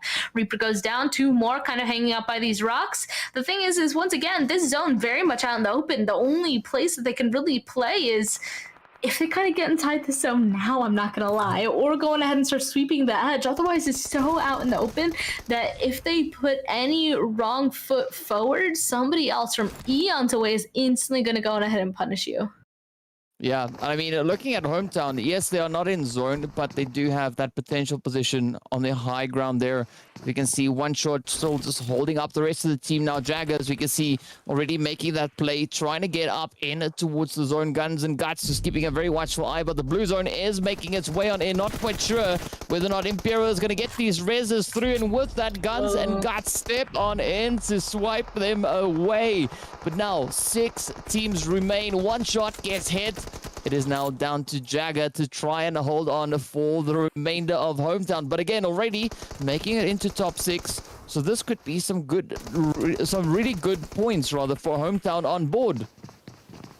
That's very true. We'll have to see too. Man, 5 teams left and there's only 1 team inside of the circle. I can't even wrap my head around it. I mean, HQA Club, he might go ahead and actually appear and try to take some shots towards Guns and Guts. I wouldn't quite be surprised to see if he goes for the last couple of points. Meanwhile, more and more teams, one after the other, getting eliminated from the blue zone. And no way! HQA Club, they actually don't make it either. So there's 3 teams left. Of course, Guns and Guts being one of them. They're kind of running around this territory wondering if they've missed anything, but don't worry, you guys haven't. There's literally nobody here, but they don't know that yet. So I like how they're just cautiously clearing at this point, running along the edge. It looks like they're taking some shots to make sure the grass is clear, and soon they're gonna realize, I guess they're waiting.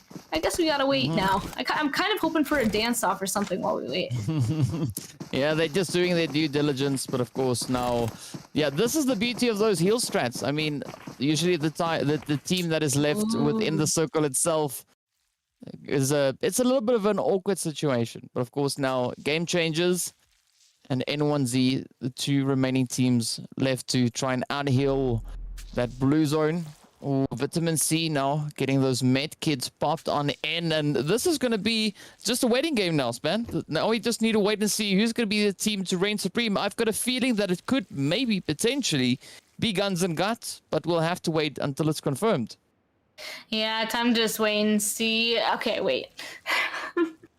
N1Z and Game Changers, both of them are currently just going at it with the meds. It's just absolutely insane. Look how far Vitamin C is, all the way at the compound that we last saw them, coldly inside of Paradise Resort. I mean, it just, again, just goes to show just how strong this heal medding strat really is. I don't think that they're still not going to win against Guns and Guts. They're in the very center of this compound. They're not currently taking any damage, but still just the thought of it is I can't even imagine them actually pulling it off. Oh, it looks like Guns and Guts win. Oh, wow. Well, there we go. Default victory coming through as the blue zone claims the final 2 lives, and with that awards the chicken dinner to Guns and Guts. 11 kills of 1,475 damage dealt. So at least a pretty strong performance coming in from Guns and Guts, and they have these moments, these instances of glory, right? But will they be able to do it once again as we now get a little bit closer towards that final match as we hop on in? Now, Span, absolutely fantastic stuff that we've been seeing so far. The team's really stepping it up, bringing all the action they can to the table.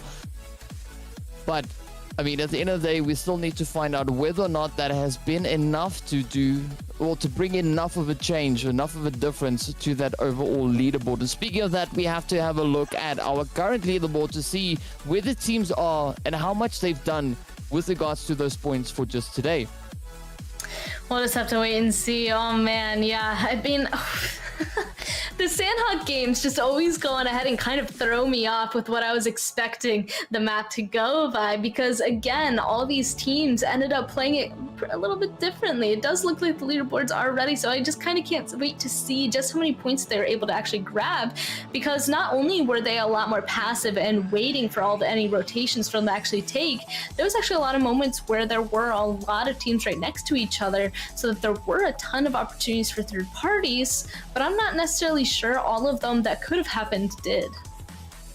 Well, that is the beauty of not only Battle Royale, but also a lovely map like Sanhok. But yeah, let's hop on over in towards those leaderboards to see where the teams are, what the point situation is currently looking like.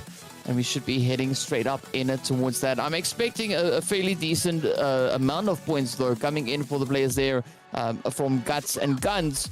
But is it going to be enough to push them up enough? You know, coming into this match, they were sitting over in 9th place on 13 points in total for the day. And now as we head on over in towards the leaderboard, ooh, Guns and Guts now jumping up into 2nd place. So beautiful match coming in from them. Yeah, just huge game. Looks like Game Changer still holding on to that 1st place position, but jumping all the way with 39 points. That is more than 10 points now gap from that 2nd to 3rd place position. Hometown, I mean, they started off with a massive game. So then you know that these next 2 matches, Game Changers, Guns and Guts really took catching up seriously. Wait, there's also a 3-way tie. Hometown, Snack Attack, and the Hit List all have 28 points each.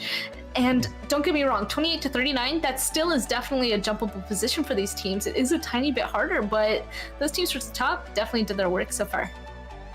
Well, it's going to be pretty close between 3rd place and that 10th place. As we can see, only 8 points separating 7 teams on the leaderboard. So 1 more match to go. That is going to be the decider. Then we will know who will be the best performing teams for today. But of course, we'll then have to have a look at how that reflects with regards to our overall standings. But yeah, this time around, it is a really good day for Game Changers. And maybe this could be enough for them. But just looking at how the players there from Unknown have been performing, yes, they haven't had the craziest day, but they did quite a lot of work already yesterday. And it seems like today they're just looking to, as you said before, you know, just maintain that position, just doing enough to kind of stay, I would almost say relevant, but, you know, to stay up on the top side of that leaderboard. And they're really doing a good job at that. At this point, it's all about that consistency, right? You have to go on ahead and do really well in at least one of the matches. Obviously, doing it in the first match is more ideal. So then the second match, you do kind of have that luxury of taking a little bit more chill. Not all of the weight is on your shoulders, because we've talked about this multiple times. Not only is PUBG Mobile a game where you have to, of course, have the skills, the macro and the micro skills to succeed in the game, it's also about a lot of mentality. So if you went on ahead and set yourself up for success the first day, coming to the second one, the mentality is definitely a little bit healthier. But also, all those teams that needed to get the points today, they're definitely coming in here with some sort of a mission in their minds. Yeah, and boy, are they delivering on the action. Of course, speaking about the action, we are now going to start heading towards our break, getting that 4th match locked and loaded. And I mean, with that, we are going to be jumping into the break. So be sure to stay tuned. We'll be returning with our 4th and final match right here on the North America Campus Series. To see you guys right after the break.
Hello and welcome back. It is time to move into our final match of the day. Of course, it is going to be match 4. Not only is it the last match of the day, it is the final match of the finals. After this, it will be decided. We will know who will be the team to take away that top position. Of course, we are going to be heading right back up into Wrangle. And so far, as you've seen through the entirety of the day, the teams that were in dire need of points yesterday have really stepped up to the plate, just bringing in some absolutely phenomenal performances as we now get ready to head on into a little bit of that Wrangle action. Now, Span, do you have any predictions, any hopes, any dreams coming into this final match? You know, I have absolutely no idea because there's been so many teams really being able to perform well today. I think a lot of teams really came in today really wanting to do well. And that means I can't really go on ahead and predict on who's going to pull this one out of the bag and grab the win here. I mean, we could go on ahead and actually go with the safe bet, which would of course be Unknown Esports. They've definitely been the most consistent over the past 2 days. If my caster math is right, I think they're kind of at the top right now. So if I want to be safe, I guess I'll choose them. And oh man, this is an unfortunate playing path to end off on. Jeez.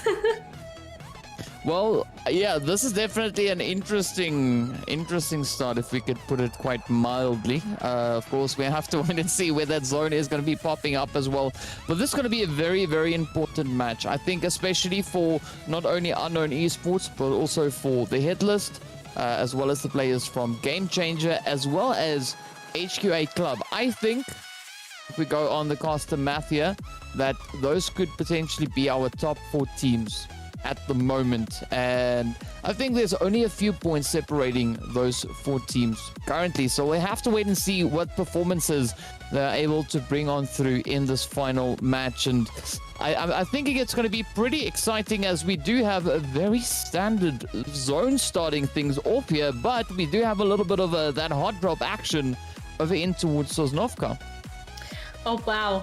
Okay, it looks like either everybody went on ahead and dropped at the very beginning of the plane or the very end of the plane. I mean, a ton of people in military base around that Farm Delta Bridge area, and then a huge gap, except for, of course, the singular team dropping in Pachinki. They have the biggest brains in this map so far. And then, of course, 4 whole teams once again in Georgopol. Yeah. This is, once again, interesting kind of turn of events. The zone already popping, actually centering around that Pachinki area. That means that team of HQA, they can just chill out for now. Meanwhile, it looks like there's some action happening on that Milta Bridge. I think I saw some red. Somebody's taking damage. Yeah, that is going to be a Hometown and Imperial X taking a few swings there at each other. Of course, the players here from N1Z are now pretty close to Potato Hill, as we can see them starting to climb on up. BU Generation Z not too far away, but here we have the players now from straight out of Nepal, and Guns and Guts about to jump into the fight straight out of Nepal now, trying to assert their dominance up in towards the military base as the first knock finds its way on towards Guns and Guts, but up comes Mr. Tricks, looking to save a little bit of the ammo there. Maybe they're doing a bit of interrogation. That could be what it is. Yes, indeed. Mr. Tricks showing off his tricks there. And with that, Pro Dizzy lands the first confirm for this match. Yeah, and meanwhile, now the rest of the team just kind of chilling out right now. The rest straight out of Nepal, holding that center compound as well, seeing if they're going to be running into anybody else. Of course, around that quarry area, we just saw the hit list. Right now, they're pretty much safe. I think I saw another team kind of in that area towards that Primorsk spot, but so far very separated as well. And back to a very chaotic area. It was right towards this farm area. It looks like BU Generation Z decided to leave it. Actually, are currently kind of exploring to see where they're going to end up next. Well, what I'm kind of expecting from the teams to come into this match is, well, I think one of 2 approaches, right? Either they're going to try and go to town and just get super aggressive, or they're going to take the complete opposite approach and just play it a little bit more on the calculated side. I mean, that's at least what I'm expecting for what could potentially be the top 4 teams, right? That is going to be Unknown, the Hit List, Game Changers, and HQA Club. Of course, this is not confirmed. This is just my speculation, but I think, you know, we can expect a little bit more of a yeah, it's either going to be a super aggressive approach or a little bit more of a calculated approach. And I mean, Guns and Guts, they've just been going absolutely crazy so far. They are, I think, sitting on a very interesting amount of points here. I mean, they've now been able to amount, I think, just over 60 points. But so they're pretty close to the top. Not quite sure where exactly they are. But if they finish this match strong, that could maybe be the kicker for them. Well, they're definitely upset that at least one of their teammates is taken out of this match already. So with 3 people left, curious to see how they're going to continue to take this match on. Stopping at the top of this hill made me kind of think that they are in fact going the aggressive approach. They're just patiently waiting for Straight Outta Nepal to eventually leave military base so that they can strike, you know? But they're not, at least they're not full on like being ambush aggressive. Like they're not going on ahead and just crashing straight into them, which I think at this point Guns and Guts kind of needs that level of patience to see if anybody else is going to come out, or at least go on ahead and set themselves up in a better position so that they can go ahead and get more points later on. Yeah, well, it's all going to be about that setup as the teams now continue to make their way on through. Meanwhile, B Generation Z going to be scouting things out a little bit closer towards the bridge. We do see another player there from hometown, Bullshark, of course, just off in the distance, but is for the time being able to evade those hits coming through from B Generation Z. And now this is again onto a little bit of a waiting game, waiting to see what these players are going to be doing. B Generation Z just showing some trigger discipline. They're not looking to engage just yet. They know the whereabouts of one player, but they don't know where the rest of the squad is. So maybe they're just waiting for a little bit more information to come in before they decide to strike. I mean, they definitely should try and grab as much information as possible, especially at this point. We already kind of talked about it. I mean, you could go in full-on aggressive, but I think the magic where that full-on aggressive will still come from is still being knowledgeable, is still understanding everything that they're about to go on ahead and get themselves into. So you can't go on ahead and just willy-nilly just drive at something or you know, W key at something just to go on ahead and get something done. You still have to go and grab the information that will still have you be able to succeed. So B Generation Z kind of chilling out this compound right now, not a bad idea, so that they can just wait for everybody to kind of come towards them. And we ended up seeing some people being taken down in that kill feed. We saw somebody from Goalie Gaming go down, and it actually looks like HQA Thirst, oh no, EVU, he's kind of alone, stuck over here by himself. Yeah, that is going to be quite the difficult position to be. Of course, Sunny was right there alongside him as well, but now it is down to only a 2-man team. I mean, HQA Thirst, they had a few moments of beautiful PUBG come through in today's performances so far, but will they now be able to replicate that once more in this final match? Ooh.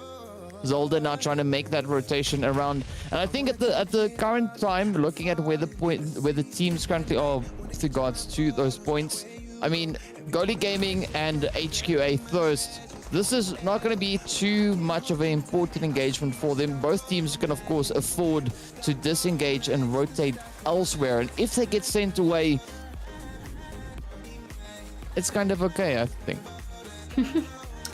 Oh man, I want to see if he's gonna go take this bull. The thing is, the rest of Goalie Gaming, they're kind of setting themselves up, waiting to see if HQA Thirst is going to surface at this point. Yeah, he's just trying to go on ahead and make it to the other bank because he's older there. He's set up and waiting. He has to be careful. I don't think he's realizing that he's hiding right behind that rock. I mean, the information had to have been told to their teammates, especially since they literally watched him jump into that water.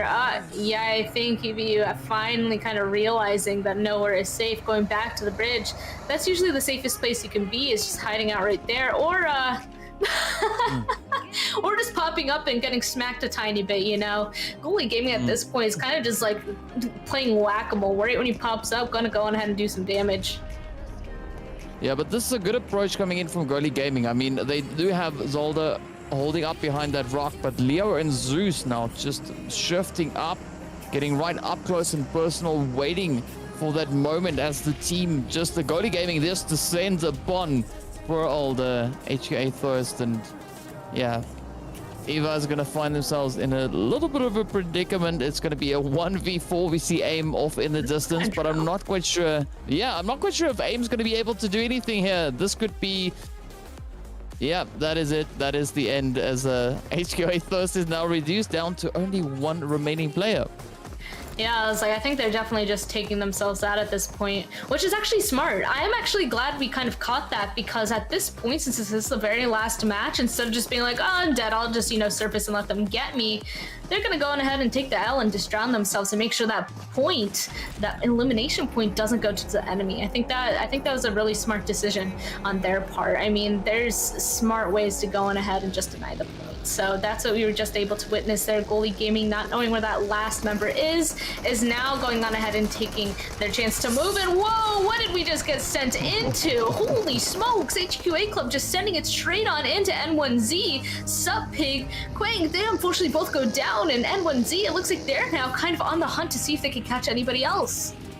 Yeah, N1Z on the prowl, looking to pick up 2 easy confirms here, but now all the pressure is going to turn over towards the last remaining player there for the side of HQA Club, as N1Z now pick up 2 easy confirms, and so far things are looking fairly decent for them. Of course, now it is down to Aurora to try and find a good play to make here, heading further up in towards potentially Pachinki.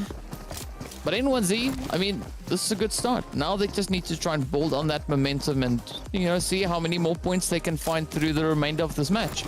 Well, I was going to say HQA Club, now just one person left. Aurora definitely just went on ahead, grabbed that vehicle, and just booked it out of there, because I'm sure that they know that they're really close to getting that top position. They needed to have a really good last game here, and 2 of them being taken out just like that, their solo has to go on ahead and survive until this late game. I mean, it's only zone 2, and they're at a solo. They need to go on ahead and potentially get the top 3 placement points over Unknown Esports if they're hoping to grab the overall win of this tournament. Yeah, I mean, all right, so first we have to look at this fight now breaking out between the BU Generation Z and Aces as the first knock comes through. Up comes the push coming in from Aces here. Are they going to be able to get the wipe, though? Up comes Drago. Oh, down goes Goto as Viraj now just holds them off. Putting a complete stop to that advance coming through.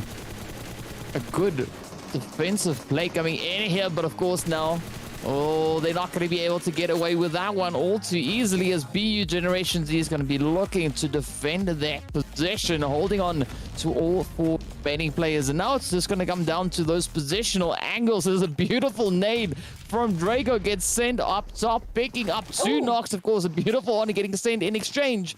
But now, will they be able to get that trade-off in? As you can see, Baksh up on the rooftop. It is now 2 up against 3 players from the side of Aces.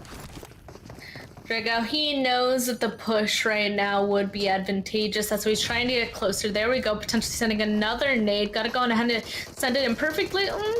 Gonna go on ahead and wait it out. Oh no, a lot of damage coming from the person across the street. They're gonna go on ahead and actually be able to kind of hit that stairwell, but they have to stop, pause, get that res going, and straight out of Nepal, kind of sneaking on up from that bridge. They're now in this area doing a couple bits of damage to Aces as well. They're trying to go on ahead and save this, but straight out of Nepal, a third party is where you want to be at. This is where you can just go on ahead and clean up all of the hurt people already, and they're already getting a lot of knocks. Drago, though, seems to actually have protected his team so far against them.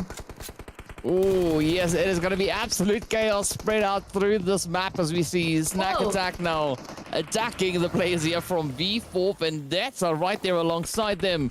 Of course, it's still going to be a little bit of a challenging play, but now Aces reduced down to 2. It is going to be Drago and Damk, I think, over here just trying to make the most of this position as V4 Vendetta get eliminated. Meanwhile, the players here from straight out of Nepal are going to be looking to capitalize on that third party. Snack Attack now coming under fires. N1Z are looking to deal with the situation. We did see a few hits already come through from them not too long ago as they caused quite a bit of carnage on towards the players there from HQA Club. But here we go, Aces still feeling the pressure. Now just looking to duck and weave all over the place. A very split position coming in from both their remaining players. Yeah. I mean, at this point, just going ahead and hold some sort of cross up. I mean, it's good for Team Aces that they do have these angles for each other to protect each other. It's just bad because if any sort of a big push goes onto Drago, like, he's going to be alone.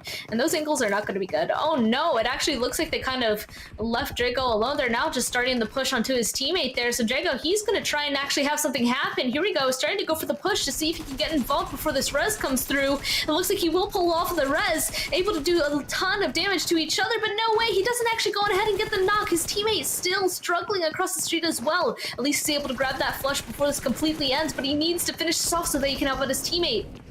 Oh, Mr. Tricks just waiting for the reload before continuing to push, and with that, straight out of Nepal, sends the players there from Team Aces straight back into the lobby. And we continue now to move straight on up towards Snack Attack, still holding up alongside the players here from N1Z. But now, Hometown, you see them also right there behind them. So this could be a little bit of a worrying position now for Snack Attack to try and defend. Yeah, I mean, you never, first of all, you never want to be the team that's in the center, right? So, I mean, Snack Attack isn't 100% in the center. I don't think Hometown at any point is kind of going to get involved in the fight over there. But it still means that they're not going to be able to kind of put themselves in the position to cut off line of sights from any side, right? Because they are very much in the center. They're not going to be moving anywhere, disengaging from anywhere, basically, with the position that they have right now. They do, though, have some pretty strong buildings. Like, out of that entire compound, those two big warehouses, pretty good location to go on ahead and hold on to. Meanwhile, zone closing even more share. Nepal finally making their way on in. They're holding on the very edge of the zone. They're definitely playing this for the long term. Yeah, but of course now also we've got two teams that are also going to be having to play this one exceptionally well, especially HQA Club, because I was doing a little bit of math. HQA Club is currently sitting on 70 points, right? But we also see the players from Game Changers sitting on 70 points as well. But now, I'm not quite sure whether they know that, so it is going to be quite an interesting play. Meanwhile, Snack Attack is going to be continuing with their efforts here, looking to see if they can find any of those angles. Currently sitting on round about, north of 50 points. I think that amounts to a grand total of about 50. I'm not quite sure. I mean, I don't trust caster math, so I'm just gonna go on ahead and just be like, I don't know, I'll just believe whatever you go on ahead and tell me. What I do believe, though, is what that end leaderboard is going to say, so that's what I'm going to go on ahead and just commit myself to. Right now, I'm just gonna go on ahead and focus on what's happening just in this match. I'm actually surprised Gully Gaming, they have 3 people, and they decided to also kind of stick to the very edge of Pachinki here. This entire edge of this zone over here on the west, completely stacked with people. There's no way any sort of rotation could be happening along this edge here, and they have a huge hill right beside them as well. Like, nobody's gone up to kind of take advantage of that. The closest team that kind of has, I think it was Unknown Esports up there towards Potato Hill that might go on ahead and actually hold them out. That would have been a strong position for them to take. Whoa, Blame almost actually being taken down by a nade there. Game Changers almost taking them down. HQA Club, though, they actually fall, and that is not a good situation for them, because that was a team that needed to go on ahead and hold on for a bit longer. 11 teams are still alive. Unknown Esports is still alive as well. Oh, and the pressure really just mounting up as Game Changers now. They don't have any points on board just yet with regards to kills, but they're going to be looking to pick up even more so on towards the players here from Unknown. Holding up alongside them. Quite a few hits coming in. Oh, beautiful bounce. Is that going to be the one? Not quite sure whether that was a grenade or a smoke grenade, but oh, look at that hit though, as Blame sends it right into Balti now. Oh, up comes the rush as Toxic continues to push further forward. I mean, right, when you go on ahead and get yourself a little bit of an advantage, you have to go on ahead and capitalize off it, except Toxic, no. He ended up kind of pushing that a little bit too aggressively. He'll, in fact, go down. That means that there's only 2 left up for Unknown Esports. I mean, they do have 1 person down right now, but Game Changers definitely making this a difficult altercation for them. Peaceful once again grabbing that vehicle. Honestly, at this point, they just need to finish this off as fast and as quickly as possible. Otherwise, Unknown Esports Esports, if they don't get into this next zone, again, I feel like I'm pretty confident with the spot that they have for themselves, but you know, they want to go on ahead and definitely secure it. If they go out right now, it's going to be a little bit scary. Yeah, I have to agree with you on that one. You know, the more points they can find, the better their odds are of securing a very strong finish overall. But now they have been having a few of their numbers falling there, as we can see a little bit of a spread coming in, still trying to hold on towards this northern position in the zone. Russell, of course, just off in the distance. We see Tarun now also getting sent away at the hand of the blue, but up comes the heads on towards IQ 500 as straight out of Nepal now moves in right behind them. And I mean, Span, this has been such a change round. Peaceful is now the last one for Unknown, straight out of Nepal, now continuing to move on in, and they could maybe be looking to get a clean sweep on these teams' position up in the north. Oh yeah, I swear I just saw some movie coming in from N1Z with some vehicles, but I guess they're just adjusting it inside of the compound that they have. I was expecting, I'm like, oh, are they about to go on ahead and just yeet themselves over that cliff and get involved with Straight Outta Nepal? Apparently not. Instead, Straight Outta Nepal is going to leave instead, kind of threading the needle right in between these two compound teams. They're going to find themselves some sort of place in this forest to play a little bit of a bowl with some rock and vehicle cover, but they're definitely going to have to play this very conservatively from here on out, because if any of these teams around them start hearing the fighting happening, they're definitely going to be checking it out. Yeah, we're seeing a lot of that edge play coming through from a big majority of these teams, but now the pressure is going to be on as the N1Z takes aim on towards Straight Out of Nepal. Unknown gets eliminated. Things are heating up. This now be the game in which we see another potential team stepping up to contest for that pole position. Of course, Imperial X now just trying to lay down the law straight on towards Straight Out of Nepal. Will they be able to get it though? Sam cooks up the nade, sends it in. He's going to find the angle. Oh, Straight Out of Nepal already taking so much damage with the addition of N1Z right there behind them. Looks like I'm a little bit concerned for Imperial X Esports. Taking a look at that mini-map, this is just a ring. First of all, they have the zone. Everybody is just playing around this ring of this zone right now. The center just completely unplayable, very much out in the open. If anybody was to be there, everybody, seriously, everybody would take shots at them. On the complete opposite side of the zone, though, it looks like it's a little bit more active. Hometown, no way, gets pushed by Snack Attack. They're going to be eliminated. They're a little bit safe for now, but there's a team literally directly to their southern side as well, and Imperial X Esports looks like they don't have to worry about their south just yet, but if they continue to be this noisy, taking shots at Straight Out of Nepal, they're definitely going to be pushed from the southern side, and the zone once again centers. Everybody's going to have to move. I mean, we were expecting to see a challenging game coming into this final match, but of course, well, no disappointment coming in from PUBG, and with that, a beautiful grenade to close it out as a Snack Attack sends it in. And with that, the players from HQA Thirst getting sent right on into the lobby. Now we have 7 teams remaining. Oh, Reaper super low on health. One big cough could be enough to send him right on away, but fortunately, they still have the full squad in play in this match. Players here from Guts and Guns, of course, sitting on a 3-man team as we see Arshop now come flying in, trying to get aggressive on towards Russell and potentially Reaper, but does in turn get taken right on down. Yeah, this is looking good. At this point, everybody's just sending it in straight towards the zone, at least try and get some sort of a foothold. But as you can see there, if you do that too early, you're just going to go on ahead and get shot in the back. At a point like this is where you really just have to go on ahead and start clearing your edges. So Imperial X Esports need to go on ahead and get involved with Guns and Guts, but Guns and Guts is also right beside the hit list. So everybody is just pulling on up at this point. I'm actually surprised that they're allowing this to happen. Ghoulie Gaming gets eliminated in the meantime. 6 teams now up. Here comes the nades getting involved as well, because they're all actually close enough for that to work. Nowhere. Share with literally a sliver of HP from these nades that the hit lists are tossing in at them. One of these teams has to go. There's way too many down here. Yeah, 6 teams remain, 18 players still alive. Guns and Guts now feeling the pressure as Fate and Sure are trying to make a bit of a stand on the southern edge. But as you said, of course, the players there from the hit list are just bombarding them with those grenades. Up comes the molly. It does catch Sure in the process.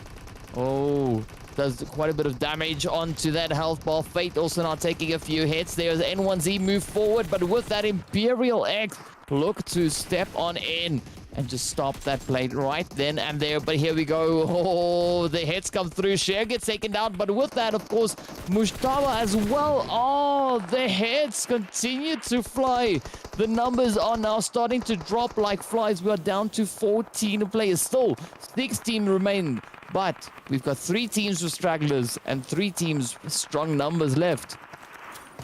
Oh man, look at that snack attack. They're definitely taking this last match seriously. 9 eliminations so far. Guns and Guts on the southern side. Unfortunately, it looks like they're going to find themselves eliminated. They were pinched in between 2 very strong teams, and they're going to go ahead and take that L. I mean, Imperial X Esports still somehow holding on. It's just Sam left. Look at him in between N1Z and the hit list. That's again surprising as well. Game Changers also with the solo. So there's still a couple of solos. Otherwise, we have completely stacked teams, basically. And again, they're all taking this pretty slowly. This is just way too many people for the size of this zone. I'm actually kind of amazed by it. Yeah, I mean, this is going to be a very important position now for the hit list to be playing. They just need to try and ride the storm, trying to make it up into that final zone. Only 4 teams now remain. Of course, the players here from Snack Attack. They're also going to be pushing up for that chicken with that. Russell does get downed and Game Changers gets sent away. Oh, come on. N1Z. The players there from Snack Attack. And of course, the hit list will be our final 3 teams fighting for that winner chicken dinner. N1Z already with double-digit kills on board. Snack Attack 1 away from that, but up comes the beautiful crash right on towards the hit list. Will this be enough? Trickster gets down right then and there. And there's only 1 left. I think they went on ahead and actually was taken out by N1Z. So once again, the team in the center gets pinched. They get taken out. Now we're finally down to our last 2 teams. It's N1Z and Snack Attack. You see Snack Attack here with the 10 eliminations so far, already tossing over a ton of utility towards N1Z. N1Z trying to go on ahead and find some sort of a good rotation around to get involved. 1 goes down, 2 goes down. It's just under 2 members of Snack Attack left versus the entirety 3 members of N1Z still up. I like how they're laying prone, kind of playing this a little bit more careful as they know that this is getting more and more dire. The zone still pushing on their backs as well. Oh, but it's all going to come down to the final play. Here we go. Ooh, Forever Yeet getting a beautiful hit into IQ 500. Gets the knock. Will he be able to hold on and claim the chicken? No. N1Z come in, stealing the chicken away with 15 kills on board. This, of course, being the first chicken for N1Z right here in the finals. Absolutely fantastic finish. 2,551 damage dealt. What a way to close it out, Span. Yeah, that's a disgusting amount of damage. That's like 10 more kills worth of damage right there that they didn't get, but that's obviously they got in a ton of fights. 15 kills as well. That's definitely a match they're going ahead and end off on. And again, I gotta state that my caster brain can't do the math. So whenever that leaderboard pops up, I mean, it's just gonna be new for me. Of course, we're just gonna be going on ahead and taking a look at just, you know, the match overall today leaderboard before taking a look at the next one. But that was a great match to end off on, DK. Yeah, definitely was quite the interesting match to end off on, and I think so far, Span, it's going to be pretty neck and neck, right, between those 4 teams that I pointed out before. It's going to be, I think it's going to be between HQA Club, Unknown, the Hit List, and Game Changers, right? I think it's between those 4 teams to see who takes the top 3, because we don't know exactly just yet. Of course, this is only today's points, right? So we've got the Game Changers sitting on a very comfortable 57, Snack Attack sitting on 51, and of course we've got the players there from N1Z sitting on 50 points. Guns and Guts on 44 and the Hit List on 40. I mean, these are some pretty high numbers, very similar to what we saw yesterday, but a lot more distribution between the teams. There was. I mean, a lot of those teams that were a little bit lower on that leaderboard for the first day, fighting themselves really high on this second day. And the opposite as well. I have to point out, HQA Club, they were our first place team in day 1 with 59 total points. They only got 12 for today. I'm not quite sure if that performance is enough for them to go on ahead and grab that top position. And again, I can't do math, so I'm not quite sure if that is enough. So we'll just have to wait and see. Even Unknown Esports, right? They ended up getting in second place overall yesterday. This time, 7th. So there's definitely a ton of teams that yesterday, unhappy with their performance, decided that they needed to go on ahead and change something, and they got us to the top of this leaderboard, and that is why I'm so very utterly confused, and I have no clue who's going to take the win. I definitely think Snack Attack might have snuck in there somewhere, right? Again, we don't know exactly where they've snuck into, but they're definitely in the mix with something. So where exactly that is, we'll have to wait and see before we find out. But even game changes, if we do the math with yesterday's and today's, they're right in there as well. So yeah, I think it's going to come down to a very close draw to find out who exactly the teams are sitting at the top of that leaderboard. At this point, it's just going to be pure speculation because yes, calculators don't really work right now. You know, we've got other things to do, like go through this. But of course, yes, I mean, we will have our final confirmation being posted on the social media. So be sure to keep a very watchful eye to find out who the winners are for the North America Campus Series. But Span, I gotta say, we had some pretty exciting PUBG action coming through, and I mean, it has been so exciting that there's no clear way of knowing exactly which team is the team that's walking away with the victory here. Yeah, I'm gonna be just like this, like just pressing refresh on the PUBG Mobile NA Instagram, just waiting for it to go on ahead and refresh to get those final scores. That's what I'm gonna be like the entire rest of tonight. And just refreshing over and over again to see who's gonna go on ahead and win this. Yeah, like I said, I think it is going to be absolutely neck in neck. But I mean, I got to give a lot of respect to these players. Absolutely fantastic performances. Quite a few surprising plays coming in here as well. And what an absolute blast it has been just looking at these teams participating and just showing us, you know, what level of PUBG they can bring alongside with that. Yeah, all I have to say is I'm very happy to have been able to go ahead and watch these guys perform. It was always great, especially just all throughout qualifiers and semifinals and even into these finals. I mean, you can just definitely see the progression of these teams slowly figuring out the lobby and what they need to do to go ahead and be able to progress, get towards the top side of that leaderboard. And that's just what you absolutely love to see, of course, is that progression, the learning experience. So it was just a blast being able to see that happen. The teams just play the game that they obviously love and being able to just cast it. Yeah, it has been an absolute amazing experience once again. But of course, well, with that, we are going to have to say goodnight for now. Thank you so much to everyone for tuning in. It has been an absolute blast. Thank you so much to you, Span, as well. Always good casting alongside you. But yet again, we got to give that big shout out to the team's absolutely beautiful performances. I mean, I got to say, they've been super aggressive, as you pointed out, from the get-go.